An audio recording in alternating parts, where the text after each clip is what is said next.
13h, Jean-Luc Moreau, Laurence Perron. Et bonjour tout le monde, merci d'être de nouveau avec nous. 11h, 13h, on va parler auto. Salut l'ami Jean-Luc. Bonjour Dame Laurence, bonjour à tous les auditeurs et bonjour à Rémi Jossaume qui sera avec nous pratiquement pendant toute l'émission. Il ne le sait pas encore, il vient de l'apprendre à l'instant. Avocat spécialisé en droit routier et qui répondra à plein de questions. D'ailleurs, on va ouvrir le standard tout de suite. On a déjà, nous, des sujets. Mais si vous avez envie d'appeler tout de suite Rémi Jossaume et d'être en direct avec lui, vous posez une question à un avocat spécialisé en droit routier, c'est tout de suite le 0826 300 300.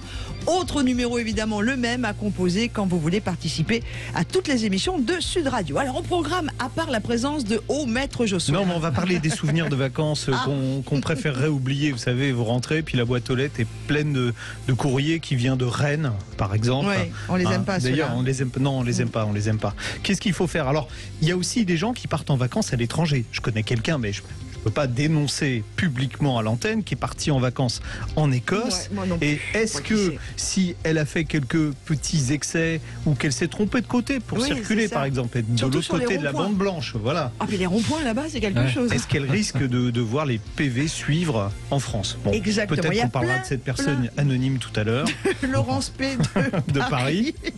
On parlera évidemment de tous ces sujets. Donc vous l'avez compris, Maître Rémi Jossaume, avocat au barreau de Paris et président de l'Automobile Club également des avocats, est avec nous et répond à toutes vos questions. Vous pouvez aussi d'ailleurs poser vos questions par mail, quel que soit le sujet de l'émission. Je participe @sudradio.fr. Pour faire relativement vite, parce qu'on a l'essai de la semaine, beaucoup de sujets. Alfa Romeo Tonale. Super. Après, on parlera du camion électrique. Quoi? Oui, le fameux camion électrique Volta. Un camion le Volta électrique. Ouais, Volta 0. Alors, je suis monté dedans, donc là, on en parlera. Je vous expliquerai comment ça fonctionne. Et puis, nous allons aussi savoir si a-t-on le droit ou non de dégonfler ses pneus. On va parler. Il y a des collectifs écolos. Puis une grande partie de la dernière heure de l'émission sera consacrée. C'est les journées du patrimoine. Donc, on va parler voitures de collection pendant 40 minutes. Ouais, on va se faire plaisir, quoi. Et on va vous faire plaisir, vous l'avez compris. Allez, 0826 300 300. On vous attend dès maintenant au standard de Sud Radio. Maître Rémi Jossaume est avec nous une grande partie de cette émission. Donc, toutes vos questions sur les mauvaises surprises de l'été, PV reçus ou même PV actuel de la rentrée. Et puis, votre participation, vos questions, vos avis, c'est aussi sur la page Facebook de Sud Radio où vous pouvez nous écrire en direct car je vous suis et je serai votre voix, The Voice. Et pensez à laisser un numéro de téléphone pour qu'on vous rappelle. Je participe @sudradio.fr. Sud Radio, on parle auto et de sécurité. Avec Autosécurité, prenez rendez-vous en ligne pour votre contrôle technique dans un de nos 900 centres sur autosécurité.com. Allez, on dit toujours bonjour à notre troisième animateur, le co-animateur de On parle auto, c'est Stéphane qui nous dit déjà un coucou sur la page Facebook de Sud Radio. PV de retour de vacances, que faire? On est avec Maître Rémi Jossaume. Bonjour Maître Jossaume. Bonjour Laurence. Bonjour Jean-Luc. Au barreau de Paris et président de l'Automobile Club des avocats. Beaucoup ont eu la chance de partir en vacances, pas tout le monde, mais c'est vrai qu'au retour des vacances, on peut avoir certaines mauvaises surprises. Alors déjà, est-ce qu'on peut dire, voilà, j'ai reçu un PV, j'ai pas pu le payer à temps, mais j'étais en vacances, donc j'ai droit à un délai? Non, ça c'est pas une cause exonératoire qui peut vous permettre de payer moins cher.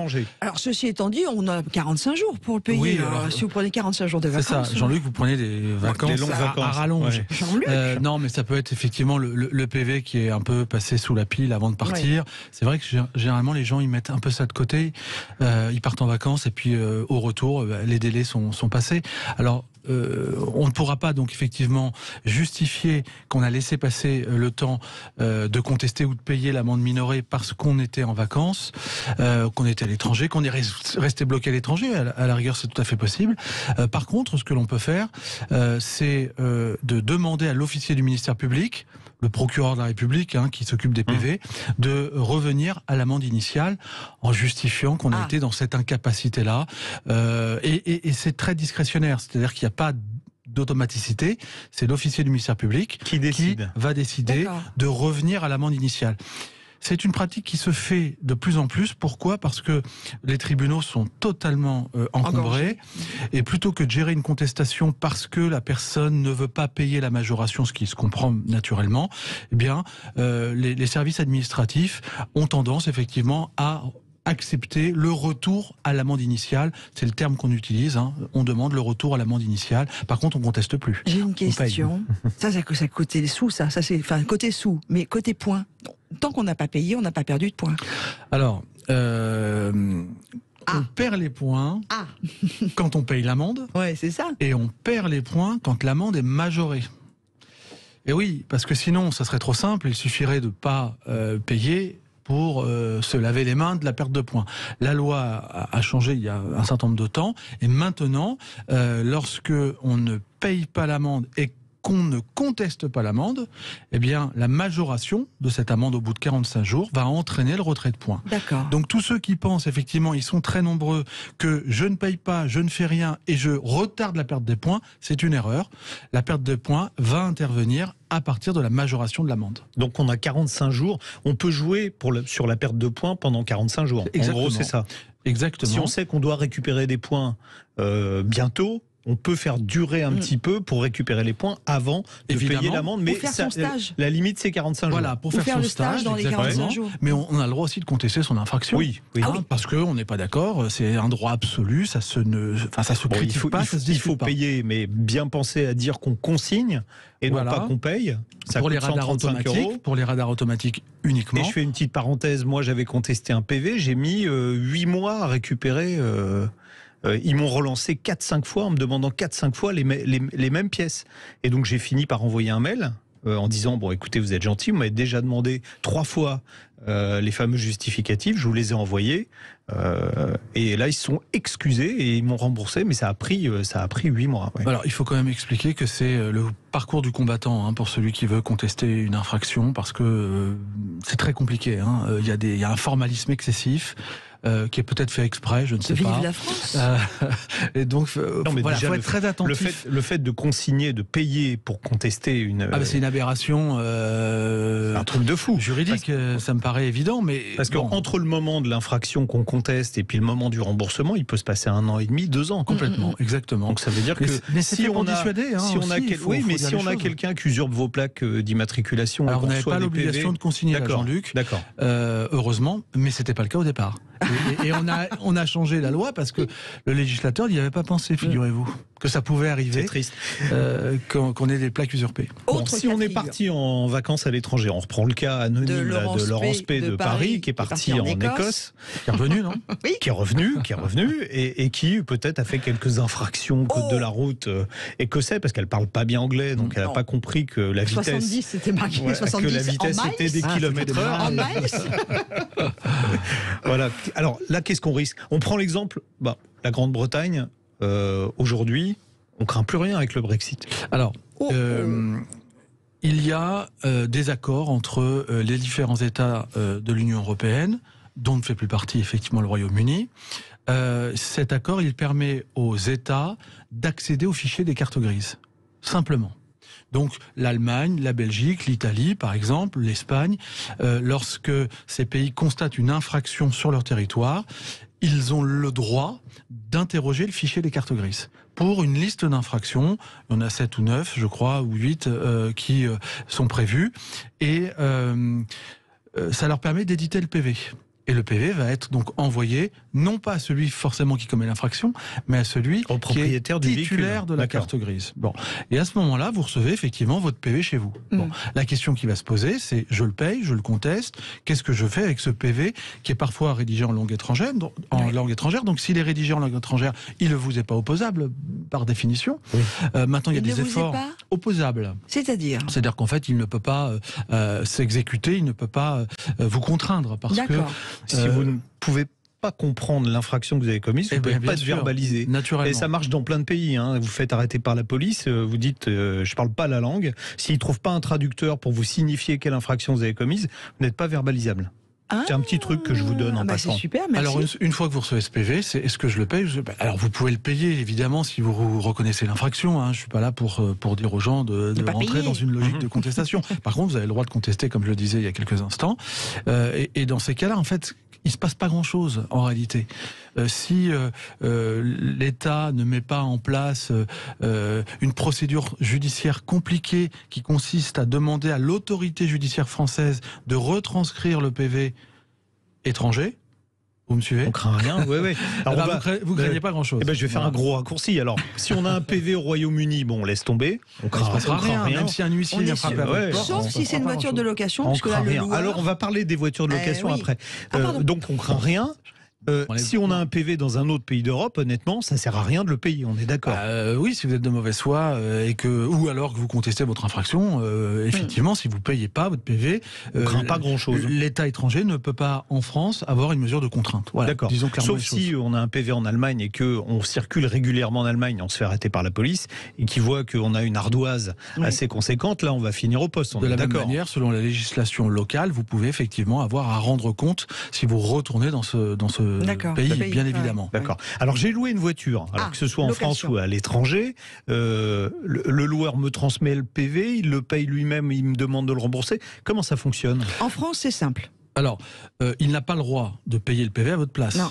Il ne peut pas s'arroger le droit de payer, donc de reconnaître l'infraction à votre place. Mais il a mon empreinte de carte de crédit, donc il peut très bien payer le PV directement. Non.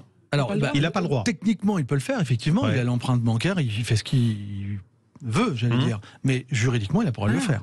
D'accord. Puisque vous avez transmis vos coordonnées bancaires uniquement pour louer le véhicule et non pas pour payer par avance un PV. Donc s'il fait ça, le loueur commet lui-même une infraction, ça s'appelle de l'abus de confiance. C'est-à-dire qu'il utilise vos coordonnées et votre empreinte bancaire pour tout autre chose que le paiement de la location. Ils ne le font pas généralement. Par contre, on reçoit un courrier du loueur ou un mail en disant à telle date, à tel endroit. Et il y a des frais de gestion. Et il y a des frais de gestion. Qui parfois sont plus importants que le coût du PV.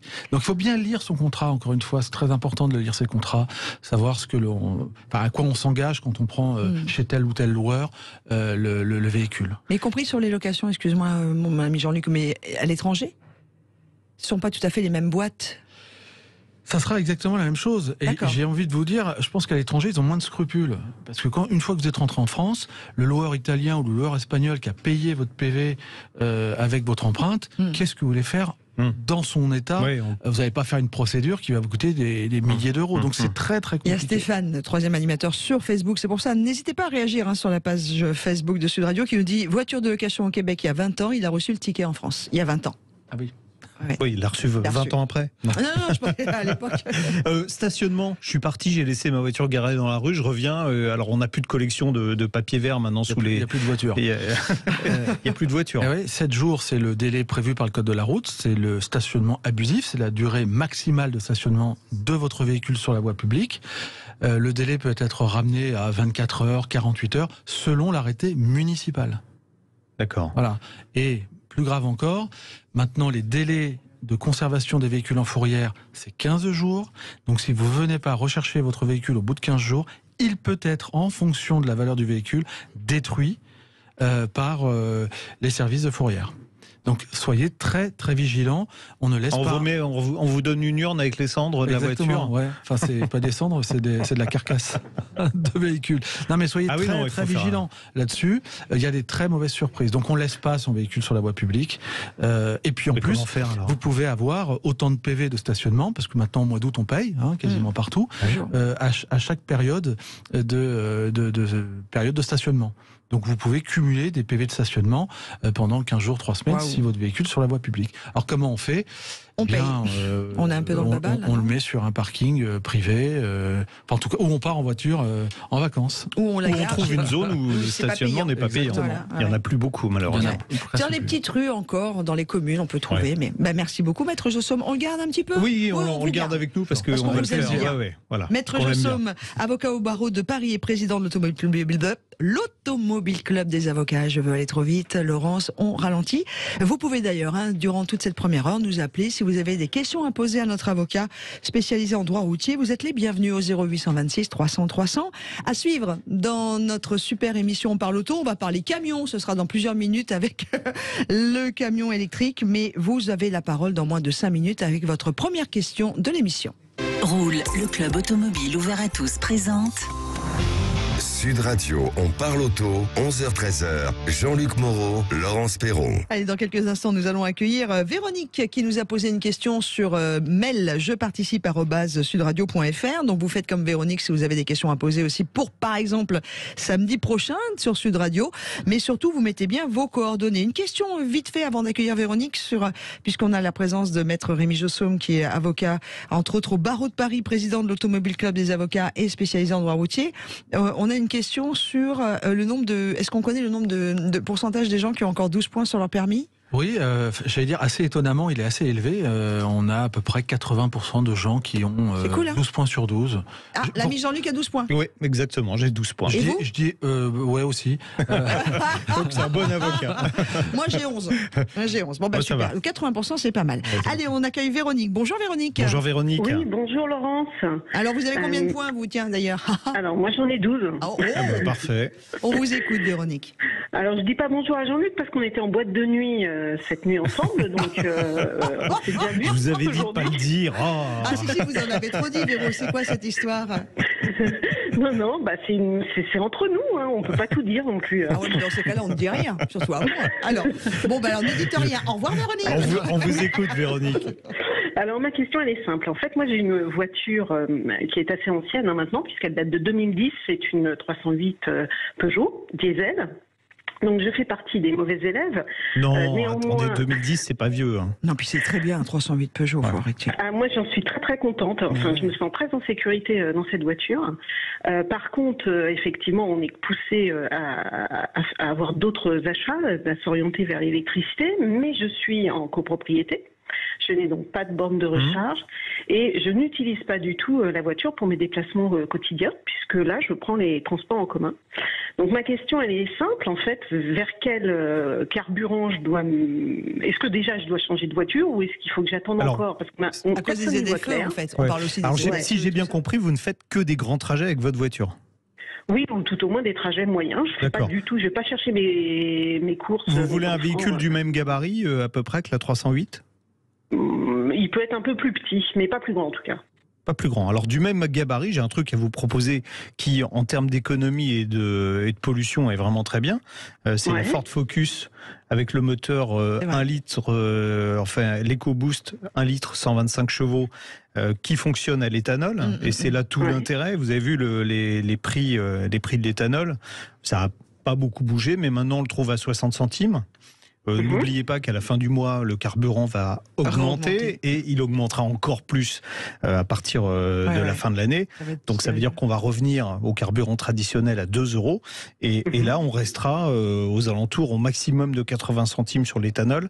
C'est un véhicule qui consomme aux alentours de 7 litres et demi d'éthanol. Donc ça vous fait un budget carburant qui est 60% inférieur à celui d'un véhicule diesel ou essence. Moi j'ai une question, l'ami Jean-Luc. Ok, avec l'éthanol, ce sera en plus plutôt propre.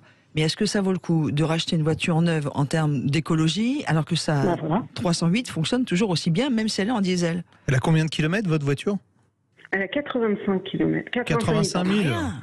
Si elle fonctionne bien, gardez-la. C'était quoi votre crainte, en fait, Véronique? C'est quoi votre crainte? J'ai pas vraiment de crainte en fait, comme j'y vois pas clair. C'est vrai qu'au niveau de la date et puis même au niveau du coût du carburant, on peut se poser des questions d'en rajouter. Moi, d'en racheter une parce que moi j'ai les moyens de m'en racheter une en fait. Mais d'un autre côté, je suis assez d'accord avec Laurence.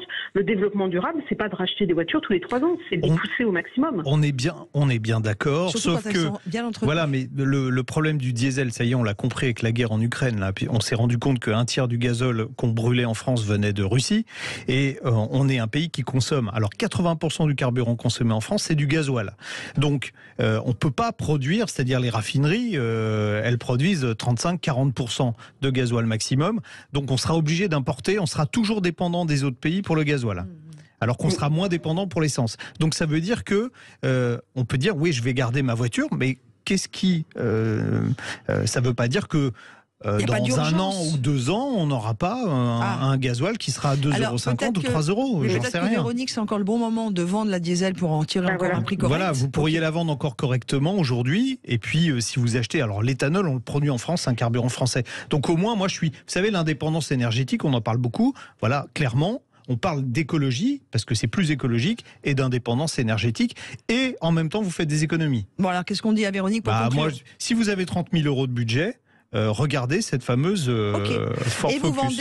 Et vous vendez la 308 pendant qu'elle vaut encore quelque chose. Et sur des zones de non-ZFE. Bon, ben voilà, Véro. Bonne vente et bon achat. On vous embrasse. D'accord. Je vous remercie en tout cas. Bon, à ce soir, Véro, alors. Oui, voilà, on remet ça ce soir. Et nous, on n'est pas invités. Et on n'attend pas Laurence. On vous embrasse. Ok, d'accord. Je vous laisse vivre votre vie, les garçons et les filles. Allez, tout de suite, on continue, puisque juste après la question de Véronique, on va parler de l'essai de la semaine. Tout de suite. Et on dit bonjour aussi à Alphonse qui nous rejoint sur la page Facebook de Sud Radio. Il y a beaucoup de personnes, dont d'ailleurs des pâtissiers qui sont avec nous et qui font des petits coucous, on adore. Mais tout de suite, eh bien, on va retrouver l'ami Jean-Luc pour son essai de la semaine, un essai que vous retrouvez entièrement filmé sur la page YouTube de Sud Radio et que vous pourrez voir en entier avec une marque que j'aime beaucoup, l'ami Jean-Luc. Alfa Romeo, avec l'Alfa Romeo Tonale, 1,5 litre hybride, 160 chevaux Veloce. Alors bon, Alfa Romeo, une marque au passé prestigieux et évocateur de sport. Elle appartient maintenant au groupe Stellantis, mais ce modèle a été conçu sous l'égide de FCA, donc Fiat Chrysler Automobile. Ça explique certains petits défauts. Alors, pas de défaut au niveau du style, c'est vraiment une belle voiture avec du caractère. La version Veloce, en plus, c'est un haut de gamme, typée un peu plus sportive, avec des roues de 20 pouces, des étriers de frein avant rouge. Enfin, elle a une gueule d'enfer, je trouve ça plutôt joli. C'est un SUV plutôt grand pour la catégorie, 4,53 m, mais au moins on profite d'un grand coffre.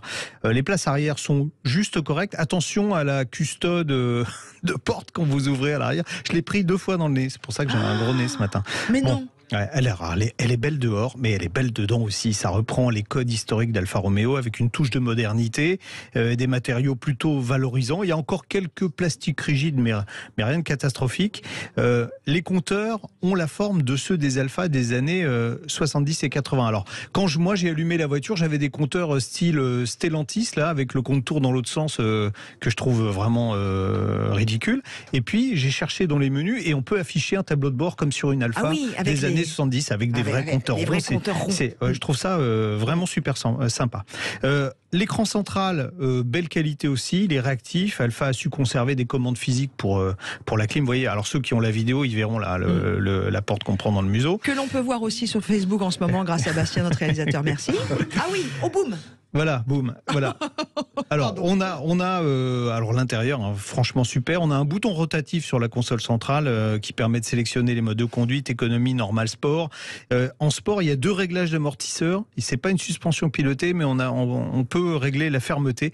Notre modèle était équipé d'une boîte robotisée 7 rapports avec des palettes, alors énormes au volant, hein, on croirait une Ferrari. Le problème, c'est quand on veut mettre le clignotant, on attrape la palette gauche. Bon, c'est pas un gros défaut. Sous le capot, moteur 4 cylindres essence, 1,5 litre turbo à géométrie variable. Pourquoi turbo à géométrie variable? J'en parle parce que d'habitude c'est sur les diesels et il y a assez peu de moteurs essence qui en sont équipés. Ça permet de garder un couple assez constant. Là par exemple entre 1500 et 3500 tours. Alors, hybridation légère sur ce moteur, mais un tout petit moteur électrique, 20 chevaux, 55 Nm, qui est dans la boîte de vitesse. Ah oui. Au total, 160 chevaux annoncés. Ça paraît un petit peu optimiste dès les premiers tours de roue, même si la voiture accélère bien, hein, 0 à 100, 8 secondes 8. Elle est lourde en fait, 1550 kg cette auto. Donc, c'est pas vraiment dans l'esprit sportif Alfa Romeo. C'est pas non plus un hybride, ce qu'on appelle total, où on peut rouler 100% électrique pendant de longues distances. La batterie fait 0,77 kWh, donc on peut rouler à faible vitesse un petit peu en électrique, mais ça se ressentira au niveau de la consommation, que c'est pas du full hybride. En revanche, j'ai été surpris par le confort, parce qu'avec les roues de 20 pouces, je m'attendais à un truc qui tape beaucoup. Et malgré les pneus taille basse et les sièges qui sont assez fermes, c'est pas trop inconfortable à condition de rester sur la position soft de la suspension. En sport, c'est trop raide pour un SUV. Bon, toutefois, le comportement reste sain. C'est la plateforme du Jeep Compass, mais qui a été retravaillée par Alfa Romeo. Ils ont fait un pas mauvais boulot. Mais bon, je préférerais une plateforme de 3008. Ça sera sans doute pour la prochaine version. Ce qui est le plus décevant, c'est le bruit du moteur, parce que quand on aime les Alfa, on a envie que ça chante. Et là, ça chante pas, ça grogne. En revanche, il n'est pas très discret à la pompe, ce moteur. En roulant sagement, j'ai consommé 6,4 litres au 100, mais on peut grimper facilement à 8 litres. C'est de l'hybride, hein. Normalement, on devrait être beaucoup plus bas que ça. Oui, mais c'est un SUV. Voilà, bon, alors c'est pas tout à fait dans l'ADN d'Alfa. En revanche, le tarif est raisonnable. Cette version haut de gamme vaut 44 900 €, avec une garantie de 5 ans et 200 000 km. Ah bah c'est pas mal. Moi, le Renouveau d'Alfa, oui, mais. Ouais. Mais alors moi, j'ai toujours aimé Alfa à un point près. Je trouve que c'est dur. Oui, mais celle-là est ferme, mais pas inconfortable. Bon, d'accord. Donc ils sont en train d'évoluer et Stellantis va leur apporter dans le bon sens. Ces petites choses-là. Et un petit coucou à mon Sylvain qui travaillait à Stellantis, là où il est. Allez, tout de suite et à suivre, eh bien on va continuer non pas de parler d'Alfa Romeo, mais d'auto avec vous qui nous posez vos questions au 0826 300 300. C'est parti. Sud Radio, on parle auto. Bonjour Michel. Oui, bonjour. Et comment ça Bonjour va Michel. Ça va très bien et vous-même? Eh bien, très très bien. Faites comme Michel. Toutes vos questions au 0826 300 300, directement au standard de Sud Radio ou par mail, je participe @sudradio.fr et vous mettez bien votre numéro de téléphone que l'on vous rappelle. On vous écoute. Alors, pourquoi un véhicule essence critère 3 reste au même critère alors qu'une adaptation flex fuel est qualifiée de non polluante et avec en plus la décalamination du pot d'échappement. Parce que en fait, Michel, les vignettes critères, c'est du n'importe quoi. C'est la date de commercialisation du véhicule qui est pris en compte et absolument pas le niveau polluant. Je vous prends un exemple ultime. Voilà. Je vous prends un exemple ultime. Une Honda CVCC, Civic CVCC de 1973. Elle avait un dispositif anti-pollution qui lui permettrait encore aujourd'hui de répondre aux normes anti-pollution. Elle n'a plus le droit de circuler. Une Prius 2 qui est par essence le véhicule écologique. Une Prius 2, elle va avoir une critère 3. Par essence. Ouais, exactement. Elle va avoir une critère 3, ce qui veut dire qu'avec les ZFE, elle n'aura plus le droit de circuler, alors qu'elle pollue beaucoup moins que des véhicules qui ont une vignette critère 1. Donc il n'y a pas de logique dans le système. Effectivement, les véhicules qui passent en flex fuel devraient bénéficier, ils bénéficient par ailleurs d'un abattement de 40% sur les émissions de CO2, mais devraient bénéficier on va dire d'une upgradation, voilà, on va dire ça comme ça, des vignettes critères. Ce qui est le cas pour les véhicules GPL, et c'est pas le cas pour les véhicules flex fuel. Donc il y a un truc qui cloche dans notre système, mais c'est normal, on est en France, hein, donc dès qu'il y a des gens qui s'occupent de nous faire des réglementations, ils oublient, comme disait Rémi tout à l'heure, ils oublient plein de choses, et là ils ont oublié ça. Voilà. Ouais. Donc c'est pourquoi c'est comme ça ? Parce que je vais dire le mot, tant pis, c'est des crétins qui ont mis en place le système. Mais Michel, je crois que vous aviez une autre question sous-jacente. Oui, alors je voulais rebondir sur ce que vous venez de dire. C'est qu'en fait, la France subit les fonctionnaires qui ne fonctionnent pas et qui ronronnent dans leur ministère. Ouais, mais vous savez, coûte très cher à et qui coûte très cher en impôts. Ouais, vous savez, le responsable des vignettes critères, au moment où il était en train de mettre en place le projet, je l'ai rencontré et moi j'ai mis le doigt sur ces trucs-là. Et j'ai dit, mais attendez, vous pouvez pas faire ça. Il m'a dit, on fait au plus simple, on fera année par année. Mais j'ai dit, c'est pas juste. Ouais, c'est pas juste, mais c'est comme ça. Voilà, c'est la France. Vous, Michel, vous roulez en quoi ? Ouais, alors j'ai suivi vos conseils. J'ai remplacé mon Audi A4 qui avait 300 000 km et qui était diesel, que j'avais acheté à mon patron quand j'ai pris ma retraite. Et il fallait que je refasse l'embrayage et tout, parce que j'ai une remorque. J'habite dans le sud maintenant et j'ai une remorque pour aller à la déchetterie ou aller chercher des matériaux pour faire un peu de bricolage. Et je cherchais une Jeep, mais c'était beaucoup trop cher. Et j'ai pris un RAV4 de porte essence que j'ai tout de suite transformé avec le flex fuel. Et vous en êtes content ? Un RAV4 hybride ?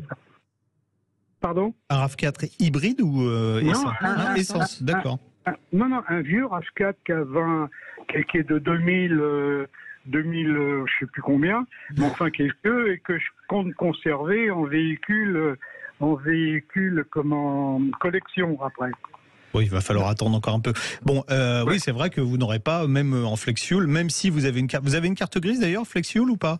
Ou vous avez mis un boîtier d'accord. Non, vous avez fait une transformation avec un boîtier homologué et changé la carte grise de votre véhicule. Eh bien, super. Voilà. Eh bien, super, alors, Michel. Merci. Deuxième dysfonctionnement de l'administration. Alors, un peu plus rapidement, Michel. Oui, j'ai fait une demande à Région Sud le 2 août et ils m'ont fait accusé de réception que j'ai redemandé et j'ai rien touché sur les primes qui étaient prévues. Ah, bon, alors ça... Il faut savoir être patient avec l'administration, c'est ce que je vous dirais. Ouais. Bon, Michel, on vous souhaite une très belle journée. Merci d'être venu sur On parle auto sur Sud Radio. Merci beaucoup. Merci. Bonne journée, au revoir. Essayez de pousser pour avoir un critère qui correspond réellement. Alors, on a essayé. Bah oui. Juste avant d'arrêter sur le critère et avant de passer à une autre question qui va nous permettre de parler entre autres des problématiques de pneus dégonflés, puisque Maître Rémi Jossaume est avec nous et qu'il est avocat spécialisé en droit routier. La vignette critère, là, les ZFE, on va prendre cher si on roule avec la mauvaise vignette critère prochainement dans les villes ou les zones ZFE. On va prendre cher à partir du moment où le système va être automatisé. Oui, pour l'instant, c'est-à-dire à partir du moment où les voitures vont être flashées et qu'on va lire immédiatement la plaque et on va pouvoir éditer tout de suite le PV. Alors là, c'est sûr que aucun moyen d'y échapper. Par contre, pour le moment, ça reste du PV relevé à l'ancienne, de sorte que il y a quasiment pas d'infraction relevée. On est d'accord, Rémi. Je vais être verbalisé. 68. Ouais, je vais être verbalisé si je suis arrêté pour autre chose. Je vais pas être arrêté. Aujourd'hui, sauf opération spéciale Médiatique. télévision, voilà, exactement. Qu'on ne voit plus d'ailleurs en ce moment. Oui. Ouais, mais attention, ils peuvent ressortir. Hein. Bon ben voilà, en tout cas on a nos infos. Mais si vous grillez un feu et que vous n'avez pas la bonne vignette, vous allez prendre un PV en plus. Et si en plus tu grilles un feu, t'as pas la bonne vignette et t'as dégonflé les pneus de la voiture d'à côté, là ça va prendre cher. On en parle. Sud Radio, on parle auto et d'environnement. Et je vous ai parlé tout à l'heure que nous allons évoquer avec Maître Jossaume, le dégonflage des pneus est-il répréhensible? Mais tout de suite, eh bien attention, c'est un grand moment dans On parle auto sur Sud Radio. Nous parlons de aujourd'hui et de demain et d'une évolution exceptionnelle.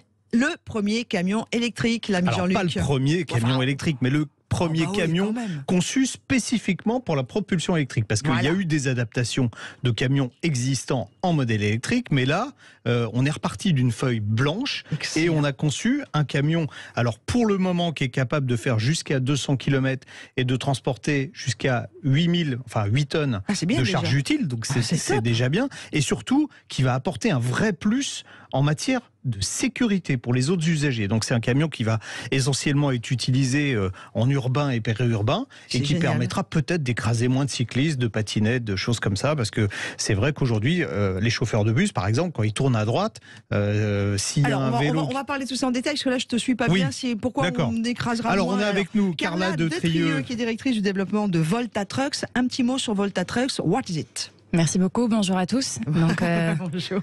Volta Trucks, c'est une entreprise suédoise, complètement disruptive, pour rejoindre ce que tu disais, Jean-Luc. On a démarré d'une feuille blanche pour apporter une solution à des challenges et des opportunités environnementales. Donc toutes les ZFE, zones à faible émission, qui fleurissent partout en Europe, mais aussi de gros soucis, de gros challenges sur la partie sociale et sociétale. Donc en effet, le manque de sécurité lié à la conception traditionnelle des véhicules en centre-ville. Donc changement complet de tout ce qui va être les utilisations, la mobilité, donc avec des trottinettes, des vélos, beaucoup d'angles morts liés à cette conception traditionnelle qu'on a complètement repensé. Et enfin, oui, parce que là, le chauffeur est en position centrale et surtout, il a une cabine, il est très bas, il a une cabine complètement vitrée. D'ailleurs, on a quelques images qu'on va peut-être pouvoir passer pour illustrer la forme sur la page Facebook. de ce camion. Et on a une vision à ces 220 degrés de vision directe, optimisée par tout ce qui va être caméra et capteur. Et le dernier challenge sur lequel on travaille, c'est forcément le manque de valorisation de la filière. Donc apporter un outil de travail qui soit plus valorisant pour les chauffeurs. Il faut savoir que c'est une pénurie de 55 000 chauffeurs poids lourds en France. Et le but, c'est d'attirer plus de femmes et plus de jeunes dans l'industrie. Alors ces camions, en plus, ils vont être commercialisés de façon complètement différente. C'est-à-dire que vous proposez aux éventuelles sociétés intéressées un package qui peut être tout compris. Vous vous occupez de tout, y compris des aides de l'État. Tout à fait. Donc ça, c'est le levier justement pour retirer toutes les anxiétés liées à la possession de l'actif. Ça s'appelle Truck as a Service. Ça consiste à proposer le véhicule et tout l'écosystème qui gravite autour. Donc ça va être l'infrastructure de recharge, l'assurance, en effet une aide sur tout ce qui va être les aides de l'État, donc les subventions, mais aussi la télématique, la formation des chauffeurs. Et ça, c'est le levier pour faire la transition. C'est énorme, Carla, vous qui êtes directrice du développement de Volta Trucks, c'est vraiment énorme, et c'est plus qu'une révolution dans le monde. Enfin, moi, mon papa était routier. Je peux vous dire, dans son 38 tonnes à l'époque, dans son Merco 38 tonnes, ça change tout. Enfin, ça change tout. Alors, on a avec nous Lionel Serriès, qui est chauffeur de poids lourd, mais surtout vous travaillez à l'UTAC et vous testez des poids lourds, c'est ça? Oui, exactement. Vous êtes pilote d'essai pour. Je suis instructeur du Sud-Ouest. Tout à fait. Sur Sud Radio. Alors moi, je suis monté avec lui sur le circuit de Montlhéry et je lui ai. Alors, j'avais fait une petite interview, mais bon, vu qu'il est en studio, on va lui poser les questions en direct. Vous qui avez pris le volant de ce camion, qu'est-ce qui change réellement au volant? Pour un routier classique. C'est la position de conduite, la position centrale de conduite, c'est quelque chose de novateur dans le monde du transport. La vision à 220 degrés du poste de conduite, c'est juste phénoménal, quoi. On n'imagine pas le bonheur que ça peut être de pouvoir, en milieu urbain et suburbain, de pouvoir conduire un véhicule comme celui-là. C'est-à-dire que vous voyez partout, en fait. On voit très bien, on voit 220 degrés. Évidemment, ouais. Et on voit même ce qui se passe derrière. Alors ça paraît bête, mais moi je savais pas que dans les camions il n'y avait pas de rétroviseur central. Là il y a un rétroviseur central parce qu'il y a une caméra derrière. Puis il y a deux gros rétroviseurs latéraux qui sont des caméras aussi. Comme sur une voiture, on a le rétro central aussi bien qu'une voiture, ce qui est bluffant pour un poids lourd. Et en plus on a une vision périphérique à 360 du véhicule. En permanence. Et en termes de conduite, parce que c'est là, facile on a à conduire, par rapport à un camion classique habituel. Il y a un laps de temps d'adaptation parce que la position centrale, elle n'est pas évidente au départ, surtout pour des chauffeurs qui ont de l'expérience, mais on s'y fait très vite. Et le fait d'être à une hauteur, à hauteur d'homme, on va dire, on est à peu près à 1m80 une fois assis sur le siège, on est à hauteur des piétons et c'est ce qui est bluffant parce qu'on tourne la tête et on voit que les gens qui sont en milieu urbain, qui sont autour de nous, sont à la même hauteur que nous, quoi. Ouais, puis ça accélère fort. On nous avait fait 2-3 accélérations en fait. Ouais, c'est assez bluffant. J'ai bien aimé. Vous m'avez dit, il faudra un camion de 800 chevaux pour avoir des accélérations comme ça. Ouais, même un petit peu plus, on peut imaginer, parce que c'est un moteur électrique, donc il y a un réducteur qui est là pour calmer la puissance. C'est tellement bluffant. Et puis surtout, ça ne vibre pas, quoi. C'est un peu dans la technologie du Volta, c'est que le véhicule ne vibre pas, quoi. Je vais demander à tous nos amis chauffeurs routiers qui écoutent Sud Radio et on parle auto là. Oui, on parle aussi camion, on adore ça. De nous appeler, de nous venir un petit peu échanger avec vous, avec la conduite de ce camion, parce que voilà, moi je me mets à la place des chauffeurs routiers, c'est vraiment quelque chose d'étonnant. On est sur un film du futur, quoi. On est parti sur la science-fiction, là, ça y est, mais c'est la réalité. C'est incroyable. Bravo. Et Carla, alors puisqu'on dit qu'on est dans la réalité, il y a des prototypes qui ont été faits, et là vous avez fait des tests, même je crois que c'est 7 semaines, dans Paris. Tout à fait. Alors la France, est-ce qu'elle a une importance particulière pour Volta Trucks? Tout à fait. La France aujourd'hui c'est notre marché principal, donc on est sur 6 pays européens. La petite histoire c'est que je suis l'employée la plus ancienne de Volta et aujourd'hui on est 500, 2 ans après. 6 pays européens, la France est le marché moteur, donc on est à plus de 80% de la pipeline commerciale. Alors attends, on va parler un peu français. La pipeline commerciale, c'est-à-dire que la traction commerciale est la plus importante en France par rapport à tous les marchés européens. Vous avez vendu combien de camions déjà de Volta? On a des précommandes pour plus de 6000 véhicules. Ça concerne des camions 16 tonnes, 18 tonnes, 7 tonnes 5 et 12 tonnes. Donc ça, c'est génial. Tout le portfolio de Volta. Et concrètement, donc aujourd'hui, on a 25 prototypes qui sont en test en interne avant de passer l'homologation. On a déjà démarré le mois dernier l'industrialisation. Donc on construit en Autriche, dans l'ancienne usine de MAN, Trucks & Buses, qui est un autre constructeur. Les véhicules commencent à sortir. Ces véhicules-là, ils vont être testés en conditions opérationnelles chez nos clients, chez nos prospects. Donc ça, c'est en janvier. Et en effet, cette semaine, on était à Paris. Donc ça, c'était une grande première.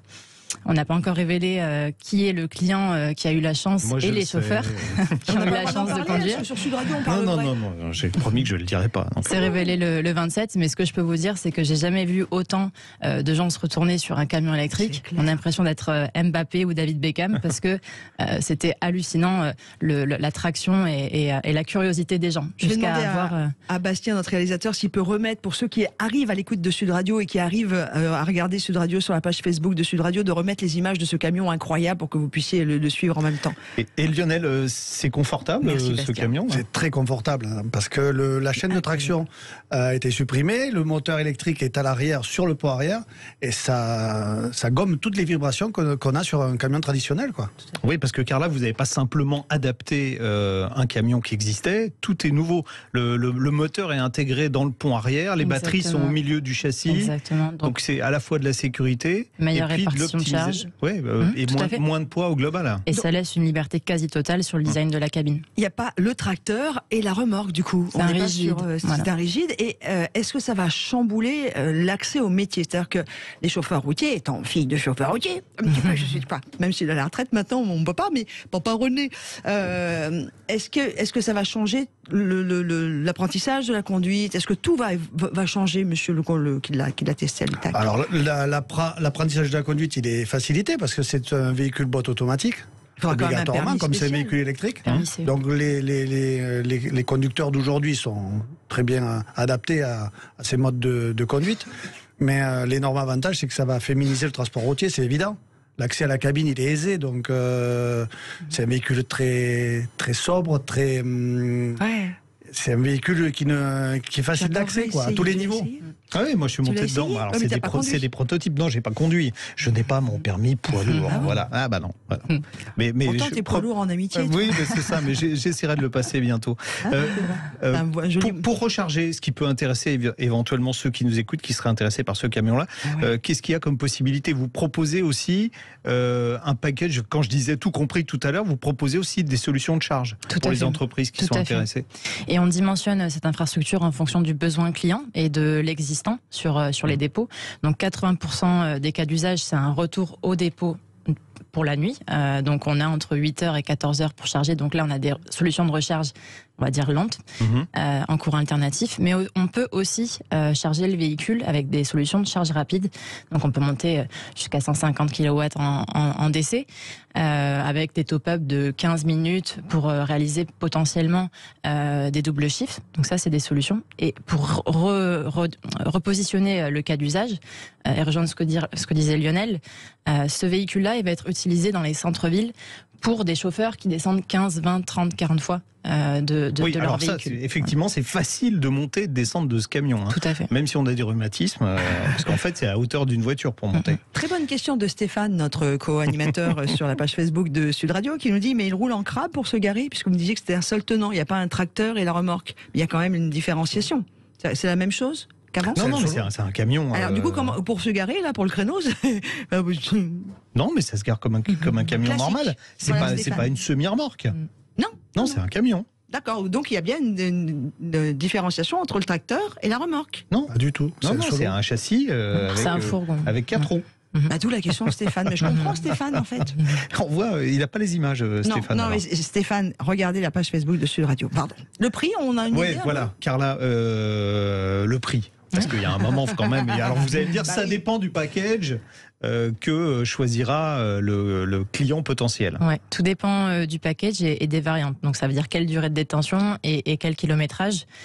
Aujourd'hui, ce qu'on voit... Je peux pas en acheter un, je peux pas aller chez vous en disant je vais en acheter un. Si ça vous fait plaisir, Jean-Luc, je vous reçois. C'est qu'on achète, si je dis je vais faire 100 000 km, on achète le kilomètre, ça je comprends pas. Dans le cadre de Truck as a Service, justement, notre solution, c'est une mensualité. Donc avec tous les services et tous les actifs qui sont inclus. Et c'est vrai qu'en fonction du kilométrage, la mensualité va varier puisqu'il y aura plus ou moins de maintenance.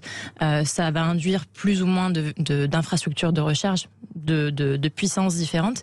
Et en effet, à ce moment-là, la mensualité varie. Donc c'est pour ça que je dis tout dépend. Le langage que parlent nos clients, c'est le TCO, Total Cost of Ownership, c'est le coût opérationnel total. D'accord. Okay. Et ce que l'on voit, c'est que à une utilisation d'environ 8 ans du véhicule, 40 000 km, le TCO d'un diesel est équivalent au TCO d'un véhicule électrique Volta Zéro. Et ça, c'est avant les subventions de l'État, qui sont aujourd'hui un gros levier, il faut le dire. Oui. Et j'encourage l'État à en mettre d'autant plus pour justement faire cette transition. Donc, pour répondre à la question, tout dépend. Et on parle encore une fois d'opérationnel qui va être très compétitif. Donc, un coût de détention qui est équivalent à un diesel avec en plus des aides de l'État qui peuvent arriver. Bien sûr. Mais du coup, ça va être bien pour les petits artisans ou même les grands artisans. Oui, tout à fait. Comment ça 8 tonnes hein Et comment... le premier 16 tonnes, 18, 7 tonnes 5 et 12 tonnes.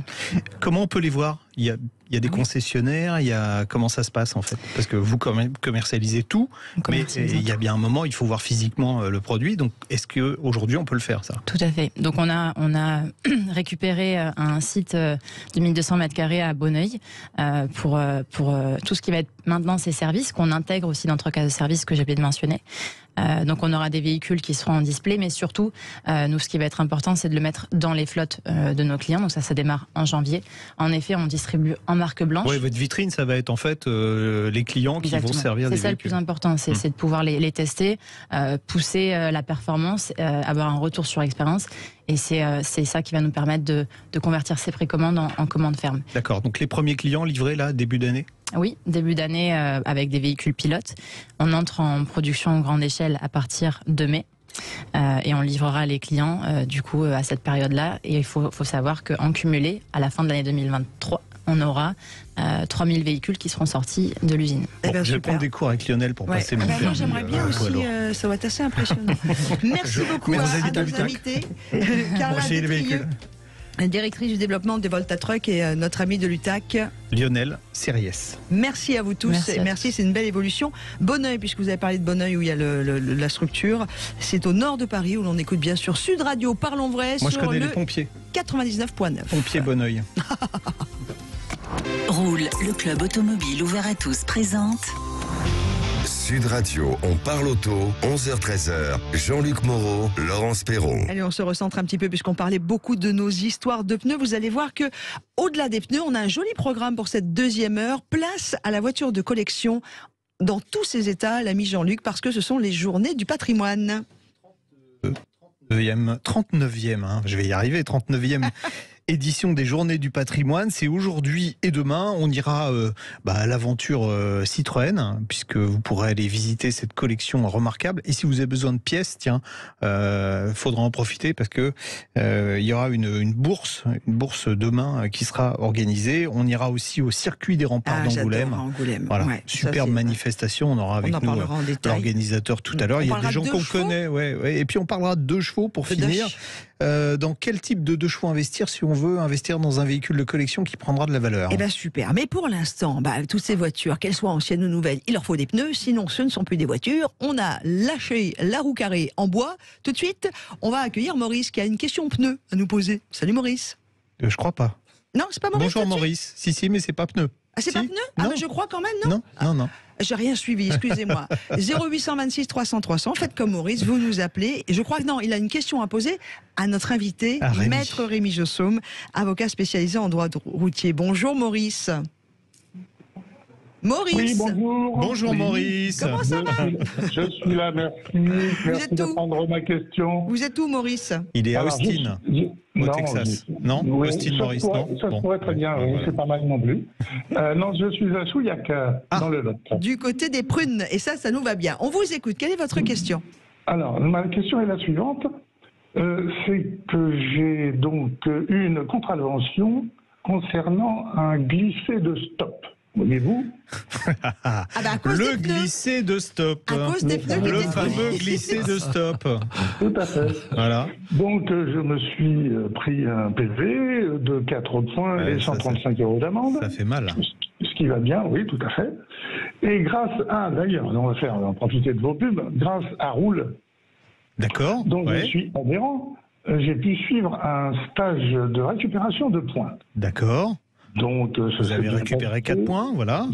Normalement, et j'étais bien aise de récupérer mes 12 points, ce qui ne me posait aucun problème. Sauf que vers la fin août, j'ai reçu un courrier de monsieur le préfet de Corrèze qui me dit que ces points ne sont pas validés parce que je ne sais pas quoi. Tout simplement. C'est-à-dire que, a priori, je disposais de la totalité de mes points au lendemain du stage. Donc, Ah oui, donc vous avez fait le stage avant Trop que les tôt. points vous soient retirés. Maître Rémi Jossaume, avocat spécialisé en droit routier, vous avez l'air de connaître ce genre de problème. Oui, bonjour Maurice. Effectivement, Bonjour, merci. vous avez voulu trop bien faire les choses et avec l'administration, il faut éviter d'anticiper les choses. Pourquoi ? Parce que tout simplement, il y a un décalage extrêmement important la plupart du temps entre le fait générateur de la perte de points, dont on parlait tout à l'heure, par exemple le paiement de votre amende, et l'enregistrement de votre perte de points. C'est-à-dire que, très concrètement, vous payez votre PV le 1er juillet, vous pensez légitimement que l'administration fait son travail rapidement et que vous pouvez faire un stage 15 jours, 3 semaines plus tard, pourquoi pas. Et en réalité, votre perte de points ne sera pas enregistrée tout de suite et il n'y a pas de logique là-dedans, il n'y a pas de règle. C'est ce que j'explique à mes clients. Vous pouvez très bien perdre vos points au bout de 15 jours, comme vous pouvez très bien les perdre au bout d'un an.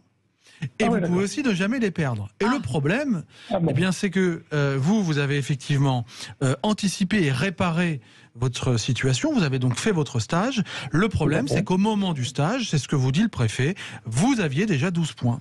Donc la question qui peut se poser... Et on ne peut pas être crédité de plus de points que de 12. Et bien sûr que non, il n'y a pas de crédit. Voilà. Alors, la problématique est celle-ci. Quelle solution ? Donc d'abord... on vérifie toujours le nombre de points avant de faire un stage. Toujours. Et comment on va où pour le vérifier ? Alors, instantanément ? Soit on va sur Internet, sur Télépoint, quand on a ses codes d'accès, soit on demande en préfecture son relevé d'information de points, et on a l'actualisation, et je mets des parenthèses, l'actualisation de votre permis de conduire selon ce que l'administration a fait ou n'a pas fait. Bon. Donc la question c'est, est-ce que votre stage de points va être utile par la suite? Eh bien, pas nécessairement, parce que l'administration ne fera rien d'automatique. Donc, si vous reperdez 4 points pour un autre stop glissé à cause de vos pneus, dont parlait Laurence il y a quelques instants, vous pourrez alors dire, écoutez, j'ai fait un stage, il ne m'a pas été bénéfique, donc j'en demande l'application. Rien de garanti.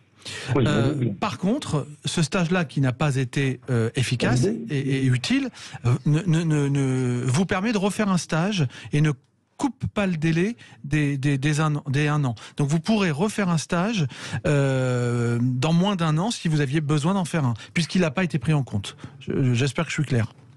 Voilà, c'est plutôt, moi je trouve ça clair. Le stage pas pris en compte, donc il compte pas, donc vous pouvez en refaire un dans 2 mois. Exactement. On vous dira pas, vous aviez déjà fait un stage. Mais on peut dire à l'administration, prenez-le en compte quand vous en aurez besoin. Tentez le coup. Eh ben, merci beaucoup de cette réponse claire à notre ami Maurice qui nous a appelé au 0826 300 300 pour poser sa question. Et tous les samedis à midi, vous avez la parole pour poser vos questions en direct. Sud Radio, on parle auto. Parlons pneus, parlons bien. Avec le syndicat des professionnels du pneu, les spécialistes du pneu au service de votre sécurité sur la route. Moi, je savais bien qu'on allait parler pneus à un moment ça, on va parler pneus. On va accueillir... Dominique Semfeld aussi qui est avec nous. Bonjour Dominique. Bonjour Laurence, bonjour Jean-Luc. Et on a Rémi avec nous. Alors Rémi, il y a des collectifs écologistes qui, ces derniers temps, se sont trouvés une nouvelle occupation, je dirais plutôt. Ils dégonflent les pneus des SUV dans les grandes agglomérations.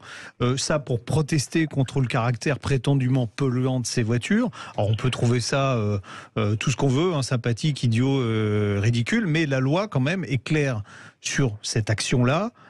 C'est répréhensible, ça peut coûter cher en plus de faire ce genre de plaisanterie. Oui, moi j'ai réagi il y a quelques semaines quand j'ai vu effectivement sur les réseaux sociaux ces collectifs qui indiquaient qu'il n'y avait pas de risque, qu'il n'y avait pas d'infraction et que finalement c'était pas grand-chose. Alors effectivement, sur le principe, on peut dire dégonfler un pneu, c'est pas comme le crever, quoi. Voilà, exactement. Il n'y a pas de dégradation. Sauf que ça embête quand même la personne qui a la voiture, alors, quoi. Complètement. Alors, et donc quand j'ai lu ça, j'ai dit non, c'est absolument pas le cas, et je vais quand même moi aussi leur expliquer ce qu'ils risquent. Alors d'abord sur le plan pénal, c'est une dégradation. Du pneu. Ça a été jugé, figurez-vous, comme quoi le mouvement écologiste est pas tout récent. C'est 1974, Cour de cassation, qui dit dégradation d'un pneu à partir du moment où vous l'avez dégonflé, même si il n'y a pas eu de détérioration physique du pneumatique. Voilà. D'accord. Mais c'est une dégradation. Alors, la dégradation d'un bien, c'est une infraction punie de 1 500 € d'amende, bam, jusqu'à 3 ans de suspension du permis de conduire. Ce qui leur ferait peut-être pas de mal, parce que au-delà d'être une infraction à la loi pénale, c'est une débilité de faire ça. Pourquoi c'est une débilité ? On parle vrai sur Sud Radio. Parce que ça peut aussi mettre en danger celui qui va prendre son complètement. véhicule. Tiens, on a justement Dominique avec nous. Dominique, le fait de dégonfler. Alors déjà, si vous retrouvez malheureusement votre voiture avec les pneus dégonflés, je fais quoi ? Je roule jusqu'à la station-service ou je bouge pas ? Je fais quoi ? Alors, on parle de dégradation de pneus. Si on touche au véhicule, on a un risque de dégradation du pneumatique et on peut lui faire subir des dommages irréversibles. Donc, on ne touche pas au véhicule avant de l'avoir regonflé. Donc ça, c'est la première chose à faire. Et la moindre manœuvre peut créer effectivement une blessure du pneu, un pincement du pneu et créer des dommages totalement irréversibles. Mais comment je fais si j'ai pas de gonfleur ? Alors, il y a deux choses. Soit on appelle un dépanneur qui dispose d'un gonfleur. Maintenant, sur la plupart des véhicules, la roue de secours a été remplacée par un gonfleur qui est à l'intérieur du véhicule. Donc, soit on utilise le gonfleur du véhicule, soit effectivement, il faut trouver un automobiliste à proximité qui dispose d'un gonfleur.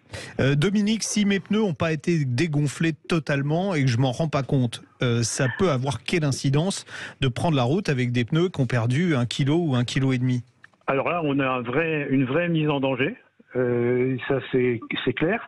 Alors a priori, ces dégonfleurs mettent des affichettes sur le véhicule pour signaler qu'ils ont dégonflé.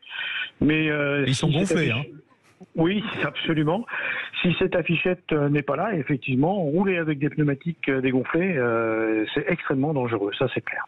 Et est-ce qu'il y a des choses à vérifier au moment où on va regonfler ces pneus ? Parce que par exemple, on peut dévisser la valve pour dégonfler un pneu. Comment ils pratiquent d'ailleurs ? Alors a priori, d'après ce que j'ai compris, ils glissent un petit objet, un petit caillou, un gravillon ou une lentille entre le bouchon de valve et le mécanisme de valve. Donc cet objet fait pression sur le mécanisme de valve et crée le dégonflage et provoque le dégonflage du pneumatique. Donc en fait, il faut enlever le mécanisme, le bouchon de valve, bien vérifier qu'à l'intérieur, ou bien noter le petit objet qui a été glissé, et puis à partir de ce moment-là, on peut regonfler. Maintenant, j'ose espérer qu'ils n'ont pas touché au mécanisme de valve parce que il n'y a aucun automobiliste, à part quelques initiés, qui ont des outils pour un dévis au but, c'est ça. Voilà, qui ont un dévis au but. Ouais. Un dévis au but. Explication de texte, messieurs. Ça a une forme, c'est comme un tournevis, mais qui est pas, c'est pas une lame au bout, ça fait comme un U, et ça permet de resserrer à l'intérieur de la valve. Vous avez un petit système qui se dévisse. Et d'ailleurs, pour dégonfler un pneu rapidement, si vous avez cet outil-là, vous faites 3 tours et le pneu se dégonfle en 15 ou 20 secondes. Dévis au but.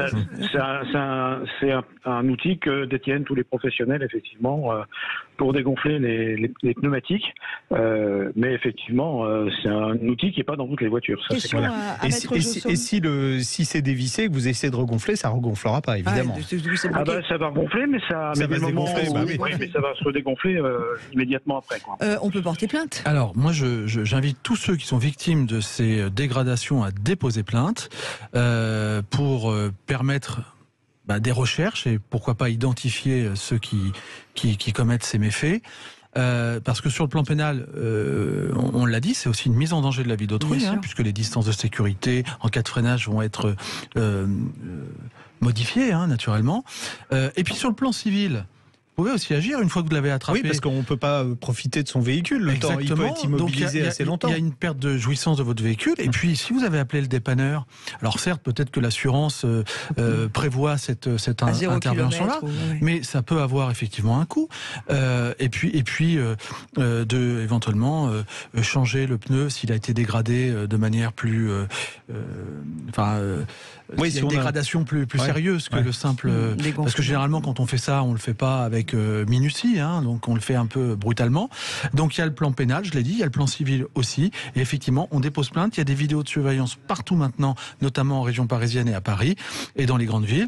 Donc peut-être que l'un d'entre eux sera un jour attrapé. Là, c'est au nom d'une association, généralement, c'est toujours un peu la même, écologique. C'est un collectif écologique. Voilà. Donc on peut aussi attaquer directement le collectif. Mais on pourrait effectivement, à partir du moment où il se revendique comme étant auteur ou incitant à, il faut signaler les faits, et pourquoi pas. Et justement, déposer plainte. l'incitation, c'est répréhensible aussi. Ça l'est, puisque je vais vous inciter à commettre un délit qui peut avoir des conséquences. Vous savez, le jour où vous aurez une famille qui malheureusement va perdre le contrôle de son véhicule à cause de cela, si on arrive à le justifier et le démontrer avec des conséquences extrêmement graves, vous verrez qu'on prendra ça encore plus au sérieux, parce que pour l'instant ça peut faire sourire certaines personnes, mais je pense qu'il faut mesurer les risques de ce que l'on fait de ce type de comportement. Il y en a marre de dégrader le bien d'autrui, quoi. Respectons-nous les uns les autres, et c'est pas en attaquant. Puis il y a certains SUV qui sont pas plus polluants que des vieilles bagnoles pourries, pas bien entretenues. Puisqu'on a parlé de dégonflage, prochainement, il faudra que l'on parle des autres occasions de voir ces pneus dégonflés, comme par exemple de se prendre des vis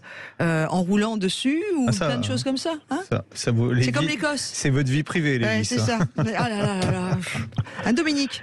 Oui, moi je me permets d'ajouter quand même que si on a roulé avec le véhicule avec une pression basse, là il est impératif de faire vérifier les pneus par un professionnel qui regardera après démontage s'ils n'ont pas subi de dommages internes, parce qu'il arrive parfois qu'en roulant avec des pressions très basses, le pneumatique subisse des dommages qu'on ne voit pas de l'extérieur, mais pour lesquels il faut effectivement faire un démontage pour l'expertiser. Voilà, merci Dominique. Par contre, vous restez avec nous, Dominique, parce qu'on a une question d'un auditeur qui veut aussi qu'on parle pneu derrière. Au 0826 300, et c'est tout de suite d'ailleurs. On fait ça dans quelques instants, juste après la pub. Sud Radio, on parle auto. Parlons pneus, parlons bien. Avec le syndicat des professionnels du pneu, les spécialistes du pneu au service de votre sécurité sur la route. En entrant dans la boutique Orange, Julie et Nina ne s'attendaient pas à gagner l'équivalent de 10 ans d'abonnement à Netflix et OCS. Ça fait plein de films ou plein de séries et plein de temps pour tout regarder. Jusqu'au 24 septembre, rendez-vous dans votre boutique Orange pour jouer et tenter de gagner l'équivalent de 10 ans d'abonnement à OCS et Netflix pour mettre tout le monde d'accord. Orange. Jeu gratuit avec obligation d'achat d'un produit ou souscription d'un abonnement, quel qu'en soit le montant. Conditions et règlements de jeu en boutique uniquement. Oh, ma doudoune. Qu'est-ce qui te prend, Seb, de me donner un surnom ridicule? Moi, c'est Sonia. Ah non, mais moi je pensais juste à la doudoune The North Face que je viens d'acheter chez Sport 2000. Elle est tellement bien. Je préfère ça, mon doudou. Des prix tout doux pour l'opération Lifestyle chez Sport 2000. Jusqu'au 2 octobre, la doudoune homme The North Face est à 99,99€ au lieu de 150. Sport 2000. Ça match. Conditions et click and collect sur sport2000.fr. Quand vous achetez un paquet de pâtes, vous achetez aussi le paquet alors que vous ne mangez que les pâtes. Alors pourquoi vous achetez le paquet? Ça n'a pas de sens. Du 6 au 17 septembre, Biocop lance l'opération Vrac en Fête. Profitez de 15% de réduction sur tous les produits Vrac. Comme ça, vous ne payez que ce que vous consommez vraiment. Biocop, du bon sens et rien d'autre. Offre valable sur le vrac alimentaire et non alimentaire dans tous les magasins Biocop de France métropolitaine. Pour votre santé, évitez de grignoter. Écoutez Sud Radio Rouen en DAB+. Sud Radio. Ça marche à 100%. Tu passes à la caisse et bim, c'est bon. Truc de fou. Incroyable. C'est 100% Jiffy. Chez Jiffy, des milliers de produits sont 100% remboursés. Profitez-en vite, c'est jusqu'au 21 septembre. Jiffy des idées de génie. Réservé aux clients VIP jusqu'au 21 septembre. Remise de 100% bon d'achat valable du 1er au 19 novembre. Voir conditions sur jiffy.fr. Si seulement vous aviez écouté vos amis quand ils vous ont dit: Mec, t'es vraiment sûr pour ce tatouage? Si seulement vous aviez regardé la météo avant de ne partir qu'avec des habits d'été. Ah, on n'est pas bien là. Papa, j'ai froid. Si seulement vous profitiez pour une fois des conditions exceptionnelles des instants Volkswagen. En ce moment, chez Volkswagen, pour l'achat d'un T-Cross, profitez d'un avantage client jusqu'à 3 000 €. Portes ouvertes du 16 au 19 septembre. Valable sur une sélection de véhicules en stock disponible. Voir détails et conditions sur Volkswagen.fr. Au quotidien, prenez les transports en commun. Chez Optique 2000, nos opticiens se dépassent tous les jours pour votre vue. Cynthia, opticienne à Roissy-en-Brie, accompagne de manière personnalisée ses clients et même à domicile. Oui, certains clients ont des difficultés à venir en magasin. C'est pourquoi le service Optique 2000 à domicile a été créé. C'est comme si on déplaçait le magasin chez eux. On leur propose exactement les mêmes services, les mêmes offres produits et le même choix de monture. Pour en savoir plus sur le service Optique 2000 à domicile, demandez conseil à votre opticien ou prenez rendez-vous sur optique2000.com. Optique 2000, on va se revoir. Avec le pass Ligue 1 Prime Vidéo, faites-vous livrer la Ligue 1 Uber Eats avec plus de 300 matchs en direct, commentés par Thierry Henry et nos experts, pour seulement 12,99€ par mois, en exclusivité sur Prime Vidéo. Abonnement supplémentaire exclusivement pour les membres Amazon Prime. Roule, le club automobile ouvert à tous présente Sud Radio, on parle auto, 11h-13h. Jean-Luc Moreau, Laurence Perron. Et l'émission, vous la retrouvez également sur la page Facebook de Sud Radio. Vous êtes très nombreux et nombreuses. Bonjour à Ben Angel, c'est joli. Il y a Samuel aussi qui est là. Évidemment, Alphonse Lemaître qui nous rejoint aussi régulièrement. Bonjour à tous et merci d'être avec nous sur la page Facebook de Sud Radio. On accueille Jean aussi puisque vous pouvez nous joindre au 0826 300 300 pour poser vos questions en direct également. Salut Jean. Bonjour Jean. Bonjour Laurence. Oui, bonjour Laurence, bonjour Jean-Luc. On vous écoute Jean. Oui. Oui. Je vous suis depuis Turbo, alors c'est pas d'hier. Oh là là là là. C'est-à-dire que vous avez quoi, à peine 22 ans, Jean. T'es au siècle dernier même. C'est vrai en plus. Oui, si. Voilà. Bah oui. Oui, Turbo, c'était pas. C'est l'une des plus anciennes émissions de la télévision française sur M6. Ouais. Mon autre maison. 87, hein. C'est ça. Voilà, c'est ça. Alors, Jean, pardon, parlons de vous et de vos pneus. Voilà, donc si vous voulez, j'ai amené ma 308 à la révision des 6 ans. D'accord. Bon, les pneus étaient d'origine, ils avaient environ 60 000 km. Bon, c'est bien. Bon. Oui, c'est bien. Les pneus avant étaient morts, ça d'accord. Les pneus arrière, bon, il y avait encore, j'étais pas encore au point d'usure, vous savez, au témoin, d'usure. Il restait encore quelques millimètres. Faut pas attendre, je fais une parenthèse, faut pas attendre d'être au témoin d'usure pour changer les pneumatiques. On n'est pas, alors légalement il n'y a pas de souci, mais on n'est pas vraiment en sécurité. Par exemple l'hiver quand il pleut souvent. Je suis au courant. Mais là, en fait, comme il fait encore beau pour le moment, voilà. Oui, non, je suis au courant. Il va falloir que je les change bientôt, de toute manière. Et donc, quand j'ai récupéré la voiture, j'étais étonné que c'est des Prima C4, je vous l'indiquais dans mon mail. Oui, des Michelin. Voilà, Michelin, étaient montés devant. Alors, bon, c'est un garage où je vais depuis 30 ans, il n'y a pas de problème. Je fais pas ça pour les dénigrer. J'ai jamais eu de problème avec eux, ils sont impeccables. Et j'ai été étonné, j'ai vraiment insisté, je leur ai dit, mais comment ça se fait? Ils m'ont dit, on a instruction, je ne sais pas où les instructions d'où elles viennent, on a instruction maintenant, vu l'usure des pneus arrière, on m'a parlé qu'ils étaient en gondolin, je ne sais pas ce qu'on m'a raconté, quand ils ont atteint un certain point d'usure, on procède automatiquement à mettre on met devant. D'accord. Ils vous ont dit en gros qu'ils avaient des consignes pour mettre les pneus neufs devant. Voilà, exactement. Alors, c'est bon. Attendez, j'en ai pour 2 secondes. J'ai appelé Michelin. Michelin m'a confirmé que j'avais raison. Et donc, suite à ça, j'en ai pour 2 secondes, j'ai rappelé le service clientèle Peugeot. Alors là, c'est le flou total. Ils se mouillent pas. Ils vous disent, si le garage vous dit ça, c'est que c'est ça. Ils m'ont fait le même coup pour j'ai une boîte auto. J'ai interrogé pour la boîte auto. Vous voyez le garage. Personne ne vous dit, je vous ai suivi, je sais qu'il faut changer l'huile. Mais non, là, le réseau. Excusez-moi, le service clientèle, simplement, ils n'y connaissent rien au niveau mécanique. Est-ce que les pneus montés, les pneus neufs montés à l'avant, est-ce que c'est une bonne idée ou pas? On a gardé Dominique Stemfeld avec nous, qui va vous confirmer que les pneus neufs, ça se monte derrière. Dominique, c'est bien le cas. Qui est président du syndicat des professionnels du pneu. Autant vous dire, un expert. J'ai dit tout à l'heure, oui. Alors, Dominique. Je vous confirme qu'effectivement, les pneumatiques neufs se montent systématiquement à l'arrière. C'est l'avis de l'ensemble des manufacturiers et c'est également l'avis de tous les organismes techniques. Et puis, j'ai sous les yeux, parce que j'ai cherché quand même, voilà, j'ai la recommandation de Michelin. En cas de remplacement de seulement 2 pneumatiques, Michelin recommande pour un meilleur contrôle et une sécurité optimale, notamment sur route mouillée, de monter les pneus neufs ou ceux en meilleur état sur l'essieu arrière. Ce conseil est valable pour les véhicules de type traction ou propulsion ayant des montes avant et arrière identiques. Bon, je vais expliquer pourquoi, parce qu'il y a des gens qui se demandent sans doute pourquoi, parce que si vous avez les pneus les plus usés à l'arrière, donc vous allez avoir l'arrière qui va glisser sous la pluie. Or, une voiture qui glisse de l'arrière, c'est compliqué à récupérer quand on n'est pas pilote de course. Alors que si les pneus les moins adhérents sont à l'avant, si vous arrivez un peu vite dans un virage, vous braquez les roues et vous avez la voiture qui glisse, ça s'appelle du sous-virage. Il suffit de lever le pied de l'accélérateur ou de freiner légèrement pour que ça revienne à la normale. Donc c'est beaucoup plus facile à contrôler si on a des pneus avant moins adhérents que les pneus arrière moins adhérents. C'est pour ça me paraît logique, mais alors pourquoi le garage a fait ça? Oui, alors la question, Dominique, c'est vous avez fait une enquête chez Peugeot afin de savoir s'il y avait eu effectivement une circulaire qui préconisait de monter les pneus neufs à l'avant. Ou c'est un stagiaire qui s'occupait de sa voiture? Il n'y a pas de circulaire effectuée par Peugeot dans son réseau et Peugeot rejoint tout à fait les recommandations habituelles. Donc en fait, le garagiste ne voulait pas s'embêter parce que sur les voitures aujourd'hui récentes où il y a des capteurs de pression sur les pneumatiques, souvent il faut démonter les pneus des jantes pour les repasser à l'avant et mettre les pneus neufs à l'arrière. Donc c'est double du travail, c'est juste qu'il ne voulait pas s'embêter. Non, mais c'est d'autant plus typique que dans l'histoire qui est racontée par notre auditeur, par Jean, voilà.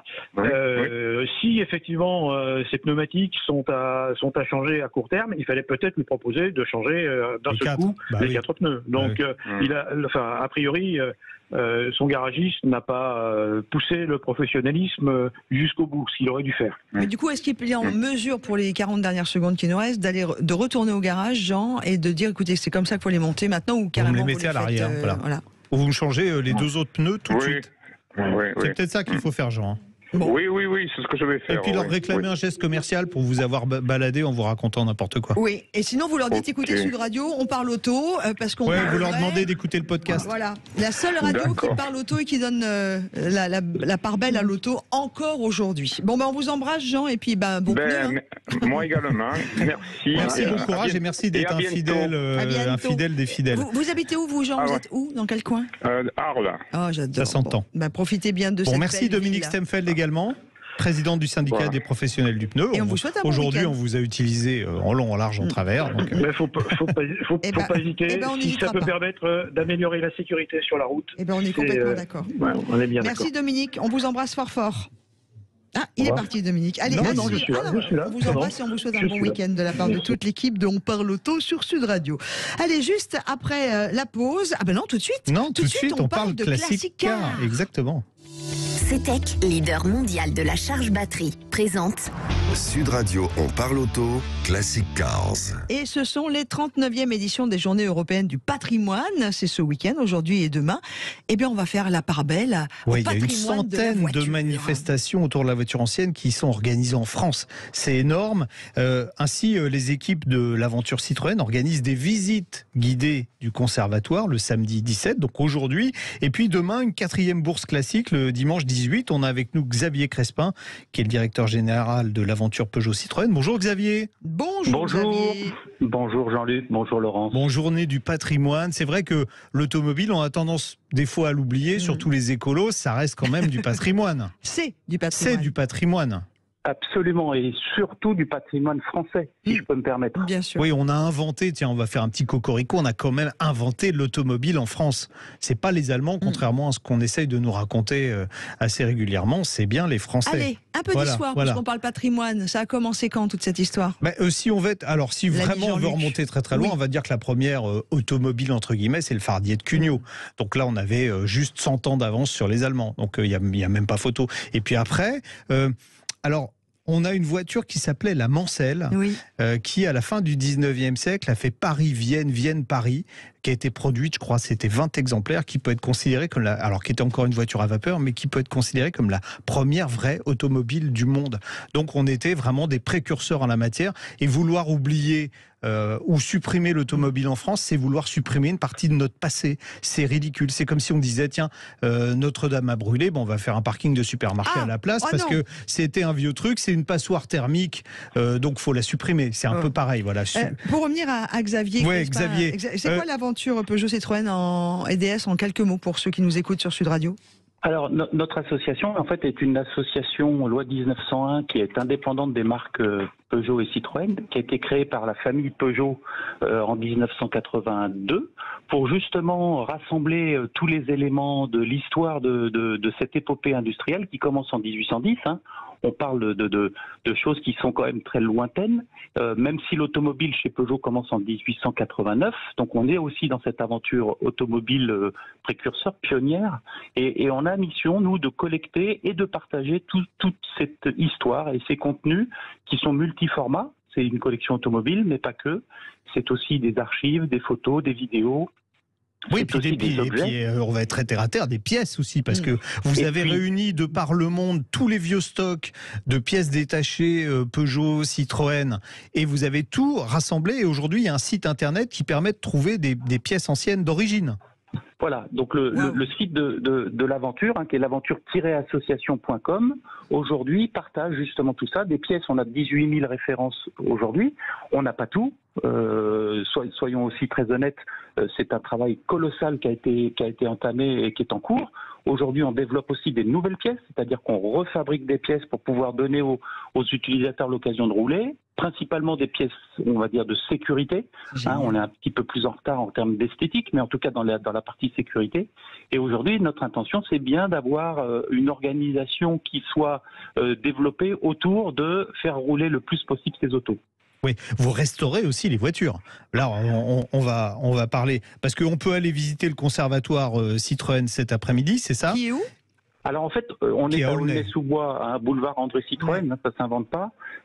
Et c'est une animation spéciale ce week-end à tarif réduit, à l'occasion des Journées européennes du patrimoine, mais la visite se fait toute l'année. 6 jours par semaine, en fait c'est libre et sans réservation toute l'année.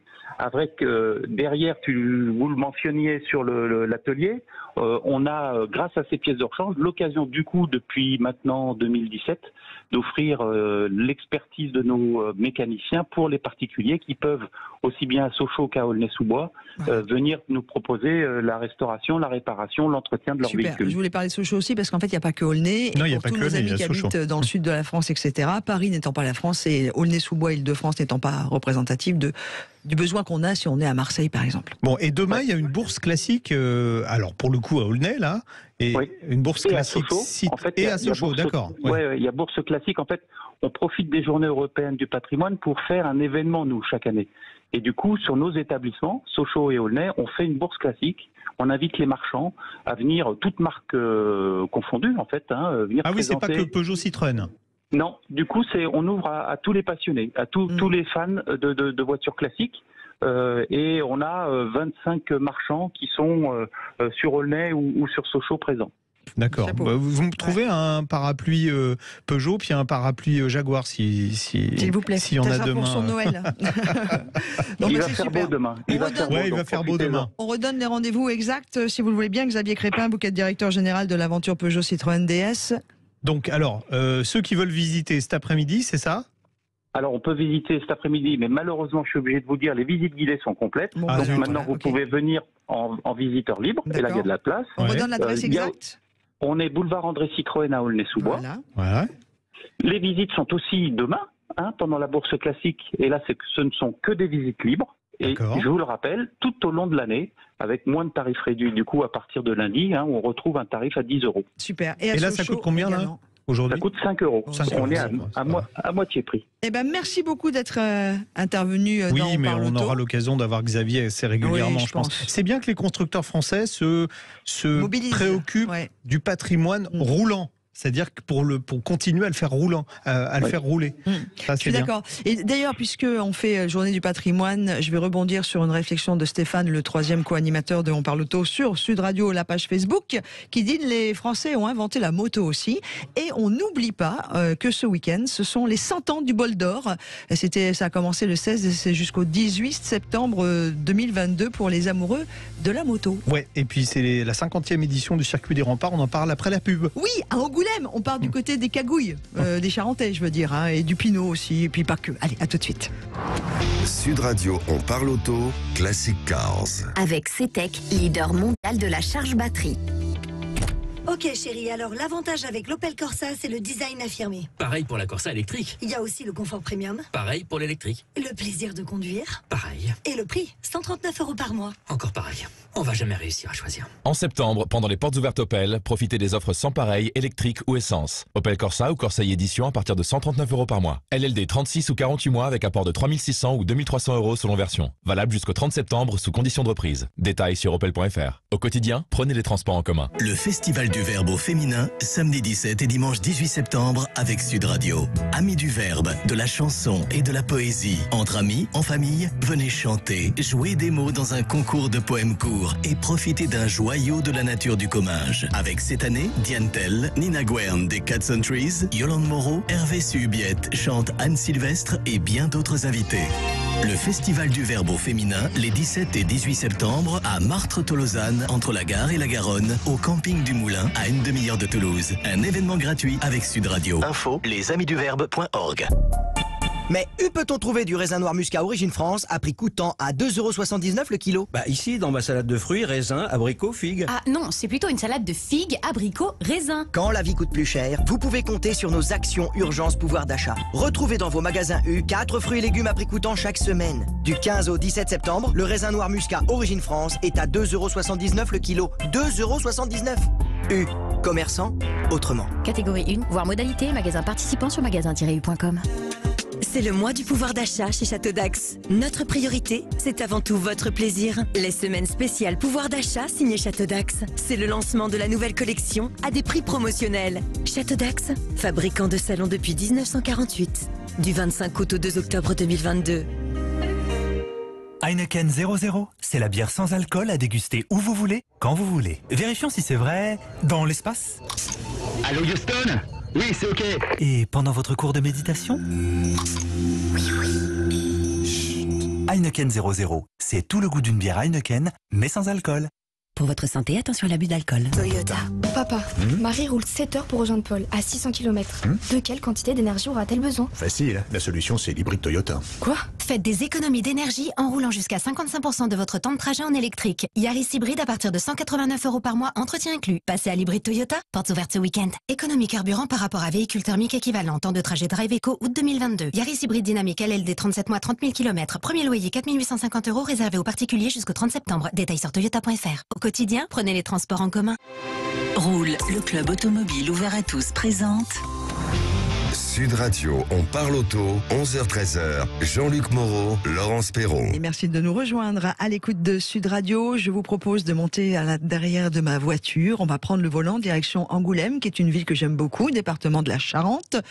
Et oui, le numéro 16, c'est la préfecture du département de la Charente. On la connaît très très bien en région Nouvelle-Aquitaine pour, entre autres, le magnifique festival de la bande dessinée, mais aussi le deuxième gros événement de la ville, c'est le circuit des remparts, 50e édition. Hein, donc ça veut dire quand même que ça fait un petit moment. J'étais pas née. Ouais, et on a avec nous Michel Loreille, organisateur. Je vais pas dire qu'il était là au tout début, bien, mais il y a un petit moment quand même qui s'occupe de l'organisation. Bonjour Michel. Bonjour Michel.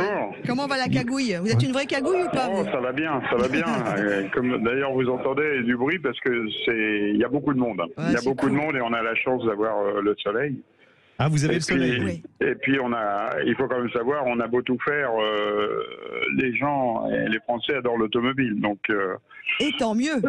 Et tant mieux. Et Sud Radio est la seule radio à donner la parole à l'automobile, à ceux qui l'aiment. On va dire que c'est la radio de l'automobile, puisqu'on a plusieurs programmes dans la semaine qui parlent d'automobile.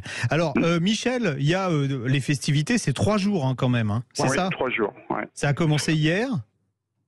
Alors, en fin de compte, ça a commencé hier. Ce qui se passe aujourd'hui, c'est qu'on a beaucoup de gens qui arrivent même le jeudi parce que on a une forte participation étrangère, que ce soit des Anglais, des Allemands, on a même des Australiens. Alors Michel, je vous coupe parce que vous nous dites on a des Anglais. Or, ce week-end, à Goodwood, il y a la manifestation par excellence de voitures anciennes, Goodwood Revival, et il y a quand même des Anglais qui viennent à Angoulême. Surtout qu'il y a quand même aussi ce week-end l'hommage à la reine. Le sujet, c'est que c'est Goodwood qui a modifié ses dates, puisque nous, à l'origine, quand je suis arrivé il y a 40 ans, on a choisi le week-end le plus ensoleillé du mois de septembre, et après une étude auprès de Météo France, il s'avérait que c'était notre week-end. Et donc, on a toujours été à la même date. Et Goodwood a décalé d'une semaine et maintenant, on se retrouve sur la même date. Voilà. Bon, alors donc les Anglais sont quand même présents. C'est ça voilà. Et j'ai des concurrents, parmi mes concurrents, qui sont des concurrents de Goodwood. Hein. C'est-à-dire que de temps en temps, ils font la passe, ils viennent au rempart. Voilà. Donc vous nous dites ça a commencé hier. Alors c'est quoi les festivités hier et aujourd'hui principalement? Le vendredi, c'est une partie qui est très festive et qui est un cadeau à la ville d'Angoulême. Oui, c'est une partie qui est totalement gratuite. C'est un concours d'élégance. Donc où on démarre avec le début du siècle, c'est-à-dire des voitures de 1900-1901. Et on finit avec des voitures qui ont à peine 20 ans. Et ce sont des scénettes qui sont animées par 2 speakers et un orchestre qui font le fond musical. Et les gens doivent être dans la tenue appropriée au véhicule. Voilà. Mais ça, c'était hier. Ça, c'était hier. Aujourd'hui, c'était malgré un froid, parce que la fin de soirée était très, très, très fraîche. Et c'était noir de monde. Hein. Ouais. Il y a même des gens qui étaient un peu malheureux parce qu'ils étaient trop loin. Michel voilà. Leray, parlons d'aujourd'hui aussi, vous qui êtes l'organisateur. Alors, aujourd'hui, il y a des rallyes, c'est ça? Aujourd'hui, il y a 4 rallyes. On vient de modifier dans le temps, il y avait 2 rallyes. Et on en fait 4 parce que les gens sont amateurs d'auto, mais ne se mélangent pas toujours aussi facilement qu'on pourrait le croire. Quand vous roulez avec une MG, une Bentley ou une Bugatti de 1924 à 1930, vous n'avez pas trop envie d'être avec la dernière Porsche ou la dernière McLaren. Donc on a morcelé, on a fait un rallye spécial pour les ancêtres, parce que là c'est des véhicules très complexes à conduire. Donc on s'arrête à 1920, 21, 22, hein, suivant les modèles. Ensuite on a les voitures des années 20 aux années 50, puisque ça se mélange très bien. Et puis après, on a les sportives et les voitures très modernes. Voilà. D'accord. Donc ça, c'est... pour éviter les problèmes, on a fait 4 parcours différents, mais avec des points de rencontre, donc 3 rallyes qui vont déjeuner au même endroit. Alors, dites-nous où ils vont déjeuner, parce que s'il y a des gens qui veulent aller voir les voitures, parce que tout l'intérêt, j'imagine que c'est trop tard pour pouvoir s'inscrire, pour participer, mais par contre, voir passer les voitures, ils vont passer où? Vous nous dites le point de ralliement, c'est où? Malheureusement, les points de ralliement, je ne peux pas vous les donner. Ah, c'est secret. Tout simplement, alors il y a une raison qui est très simple, et c'est un petit peu des décisions de nos dirigeants. C'est pour éviter toute manifestation, pour bloquer les trajets ou autres. On nous a demandé de tenir les tracés secrets. Voilà. Ah, même les circuits, parce que je sais, moi, pour être un peu charentaise, qu'on les voit passer quand même sur les routes de Charente, même si on ne peut pas le savoir.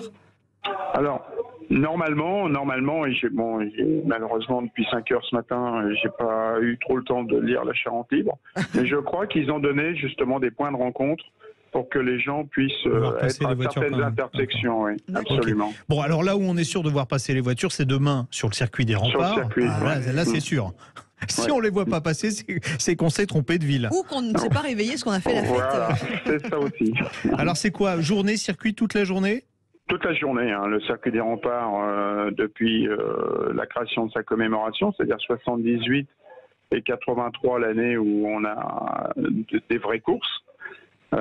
C'est toute la journée. Donc il y a une séance d'essai le matin et une course l'après-midi. En fin de compte, les voitures font 2 passages par journée et on a des plateaux.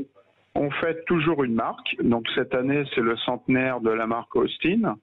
Donc on a fait un plateau de petite Austin 7 qui est l'origine des Austin en voiture de sport. Ce sont des voitures qui, pour la plupart, les plus vieilles, sont donc centenaires. Et puis, la marque a fait des voitures de sport jusqu'à dans les années, on va dire, 50. Puis après, il y a eu Austin, Morris, Cooper et tout. Mais nous, on sommes restés sur les avant-guerres uniquement. Donc, on a un plateau de 30 Austin, mais en participation, on va dire, à 80% par des Britanniques. Voilà. Ensuite, on a un plateau qui touche l'histoire, qui est le plateau Trintignant, en hommage à Maurice Trintignant, que j'ai eu la chance d'inviter de nombreuses années au Rempart. Donc là, ce sont les véhicules avant-guerre de course. Ça va s'appeler Bugatti, MG, Alvis, Riley, excusez-moi de vous couper, Michel, parce que vous savez que le temps de radio va toujours trop vite par rapport à notre passion, mais on peut parler des concours aussi Oui. Alors, le concours d'élégance, il est passé. Il est fait. Voilà, il y a un concours d'État, c'est ça. Oui, alors le concours d'État, c'est totalement différent. Ce sont soit des voitures strictement dans leur jus, donc qui n'ont jamais été restaurées, donc elles sont dans l'état d'origine, et vous avez la deuxième partie du concours d'État, qui est une auto qui justement a été parfaitement restaurée, mais exactement comme quand elle est sortie d'usine. Voilà. C'est-à-dire que on peut voir les voitures aujourd'hui et les résultats c'est demain, c'est ça? C'est ça. Voilà, c'est ça. Et les voitures, c'est en plein centre-ville d'Angoulême. Juste préciser quand même qu'on ne va pas pouvoir accéder avec notre propre voiture sur les remparts, garer la voiture en bas des remparts, du côté de la gare il y a plein de parkings, et monter à pied, parce que sinon c'est toujours un peu...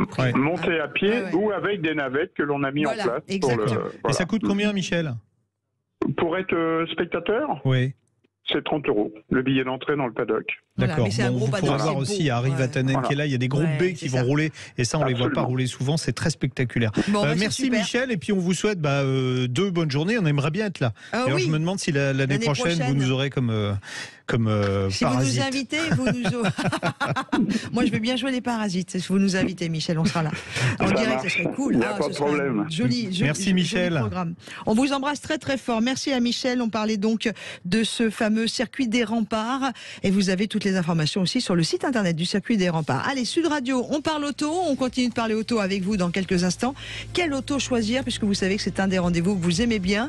Vous avez un doute sur votre prochain véhicule, 0826 300 300, l'ami Jean-Luc va vous aider à le choisir. Et puis on va continuer à parler voitures de collection parce qu'on va parler de chevaux. De Dush. Rendez-vous au 0826 300 300 tous les jours de la semaine pour contacter Sud Radio et particulièrement entre 11h et 13h le samedi pour parler auto en notre compagnie et surtout en compagnie de l'ami Jean-Luc. Quelle auto choisir? Vous avez un doute sur votre prochaine voiture? Vous nous rejoignez comme le fait Jenny au 0826 300 300. Salut Jenny. Bonjour. Bonjour à tous les deux. Comment ça va? Bonjour. Ça va et vous? Oh, ça fait du Ça bien. va bien. Vous avez une voix magnifique. Vous habitez où?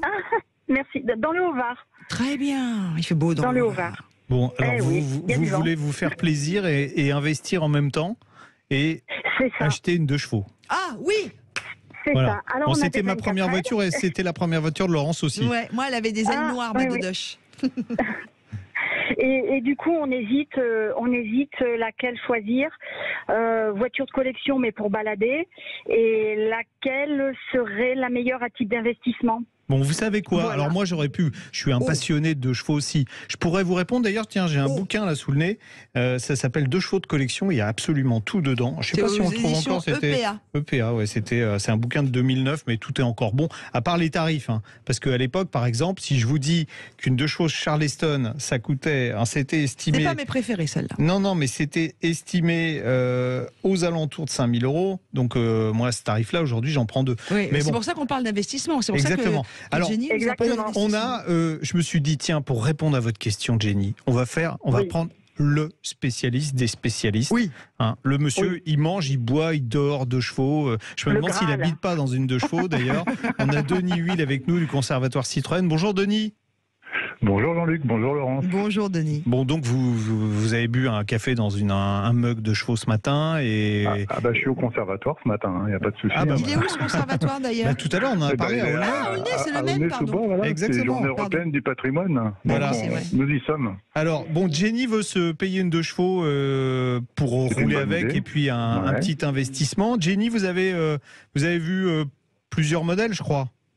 J'ai vu plusieurs modèles et puis c'est vrai qu'on est plutôt tenté par cabriolet découvrable, vous savez, parce que bon, dans le Haut-Var, on peut rouler. Non, elles sont toutes cabriolets, les 2 chevaux, de toute façon. Eh ben voilà. Donc, quand vous enlevez la capote, ça fait cabriolet. Oui, tout à fait. Et on en a vu une de 63, je crois, toute refaite. Mais en fait, il y a tellement de modèles et il y a tellement et puis elles nous plaisent toutes. Alors du coup, on ne sait pas quoi. Et vous avez quoi comme budget, Jenny, là, parce qu'il y a un moment, il va falloir parler argent. Dans les 20 000 € à peu près. Ah quand même. Ah quand même. Elle aura parce le que volant dans le mail que vous m'aviez. On peut monter un peu. Mais... Ah ouais. Denis, avec 20 000 €, on peut se payer un truc très sympa quand même. Quand même. Ah oui, on peut se payer une belle 2 chevaux. C'est vrai que Jean-Luc, vous disiez que ça a bien augmenté. C'est vrai, là, une Charleston, maintenant, c'est plutôt entre 15 et 20.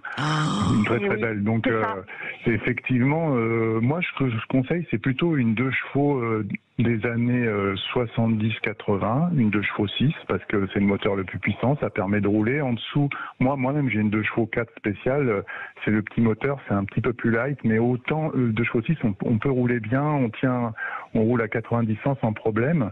Et les dernières, en plus, elles ont des freins à disque. Donc, elles sont un petit peu plus sécures pour rouler traditionnel, enfin, sur la route d'une manière plus aisée et en sécurité. Et qu'est-ce qu'il faut elles sont toutes découvrables. Ouais, hein, elles sont toutes découvrables. Est-ce qu'il faut prendre des séries spéciales, Denis? Parce qu'il y a eu plein de séries spéciales sur la 2 chevaux. Il y en a qui étaient très sympas.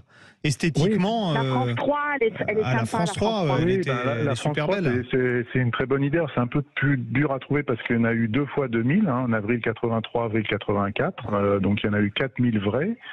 Mais c'est sympa et l'avantage, c'est c'est un peu plus dur à trouver, mais au moins vous savez que sa valeur, elle ne va aller qu'en augmentant. Et pour être sûr que ça soit une vraie, vous pouvez faire appel à nos services.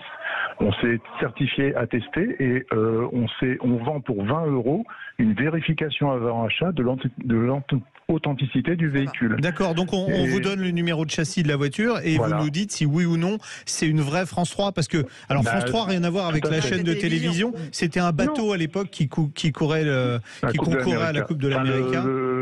Plus exactement, il courait la Coupe Louis Vuitton. Voilà. D'accord. Exactement. Et donc il y a beaucoup de fausses qui circulent, parce que comme elle est sympa, parce que en fait la voiture, elle est blanche avec des décorations bleues, elle a une capote blanche avec 2 bandes bleues aussi dessus. C'est vrai qu'elle est un bateau derrière. Voilà, avec le petit bateau derrière. Et il y a beaucoup de fausses. Il y a même des kits qui sont vendus pour transformer une 2 chevaux blanche en 2 chevaux France 3. Mais elle vaut combien celle-là à peu près? Elle vaudrait combien aujourd'hui si on la trouve? Je pense que c'est une France 3, pour trouver une belle, il faut entre 10 et 15. Ça va quand même. Ouais. Je pense que c'est jouable. Et c'est un bon investissement. On est d'accord, c'est un bon investissement. C'est sur une base de 2 chevaux 6 spécial, donc c'est le bon moteur. Et c'est ça un bon roule sur les investissement. ZFE, ça? Bah oui, parce que si on est en carte grise, carte grise de collection, oui. Vous pouvez. D'accord. Qu'est-ce qu'il y aura hormis la France 3? Hormis la France 3, il y a d'autres idées. Bon, on a parlé de la Charleston. Il y a une autre 2 chevaux série limitée qui est un petit peu plus criarde, qui s'appelait la Cocorico, bleu, blanc, rouge. Oui, bleu, blanc, rouge, oui. Il y en a eu moins, celle-ci. Il y en a eu 1000, donc c'est un peu plus dur à trouver. Je la trouve moins jolie, moi. Voilà, il y a eu la James Bond, la 007, toute jaune. Alors ça, et la Dolly Et la Dolly, alors celle-là, il y en a eu un petit peu plus. Il y en a eu 5000 au total, donc on la retrouve encore un petit peu plus facilement. Et puis tout à l'heure, on parlait de la Charleston. La Charleston, elle est d'abord apparue en série limitée à 8000 exemplaires, puis après, elle a été inscrite au catalogue de façon permanente, donc on en trouve très facilement. Mais alors, question, Denis Will, vous qui faites partie du conservatoire Citroën, et à l'ami Jean-Luc, qui est un expert voiture de tout âge, de tous âges même. Là, notre amie Jenny, qui veut s'acheter une 2 chevaux, elle a quand même un budget qui va au moins jusqu'à 20 000 €, ce qui est énorme. Où est-ce qu'elle va trouver l'annonce la plus sûre, c'est-à-dire ne pas se faire arnaquer? Comment elle peut faire pour trouver sa voiture aujourd'hui? Déjà, on n'achète pas une voiture sans l'avoir vue et essayer. Non, mais on est d'accord, mais est-ce qu'on fait Internet? Est-ce qu'on fait un garage? Est-ce qu'on fait un collectionneur? Comment on fait quand on veut acheter une voiture comme ça? Il y a des petites annonces. Après, nous, on s'est aussi conseillé en termes d'achat au conservatoire Citroën. S'il y a besoin, on peut rentrer en contact. Et puis, on a toutes les relations avec tout l'univers des clubs de chevaux. En France, il y a une centaine de clubs de chevaux qui sont chapeautés par l'amicale des clubs Citroën, donc il y a de quoi trouver des annonces correctes, et puis il y a des rassemblements réguliers de chevaux, notamment chaque année la nationale de chevaux qui accueille plus de 3000 chevaux. Denis, je peux communiquer vos coordonnées à Jenny? Volontiers. Et la Zelle, qu'est-ce que vous pensez de la Zelle? On n'a plus le temps, Jenny. On pense qu'on en parlera la prochaine fois. Vous êtes zélée. Non mais on va lancer une pétition pour tout. Allez, on va y aller. On va se faire gronder par Bastien qui est en train de nous gronder dans l'oreillette. Bon, Jenny, on pourrait poser la question directement à Denis. Je vous passe ses coordonnées. Merci beaucoup, Denis Will. Merci du conservatoire Citroën. Merci beaucoup à Jenny et merci beaucoup à l'ami Jean-Luc. On se retrouve samedi prochain. Oui, on parlera Euro NCAP. Les voitures chinoises qu'on met dans les murs sont beaucoup plus solides qu'avant. 13h30, vous avez un nouveau rendez-vous sur Sud Radio qui s'appelle La Roue des émotions avec Didier Meyrand, qui est un psychologue qui va passer l'actualité en revue au prisme des émotions qu'elle nous procure, comme par exemple le décès de la reine d'Angleterre ou malheureusement l'Ukraine. Voilà, c'est à 13h30, c'est un nouveau rendez-vous sur Sud Radio le samedi après-midi. En attendant, l'info, c'est dans quelques instants et après c'est Invino avec Alain Marty.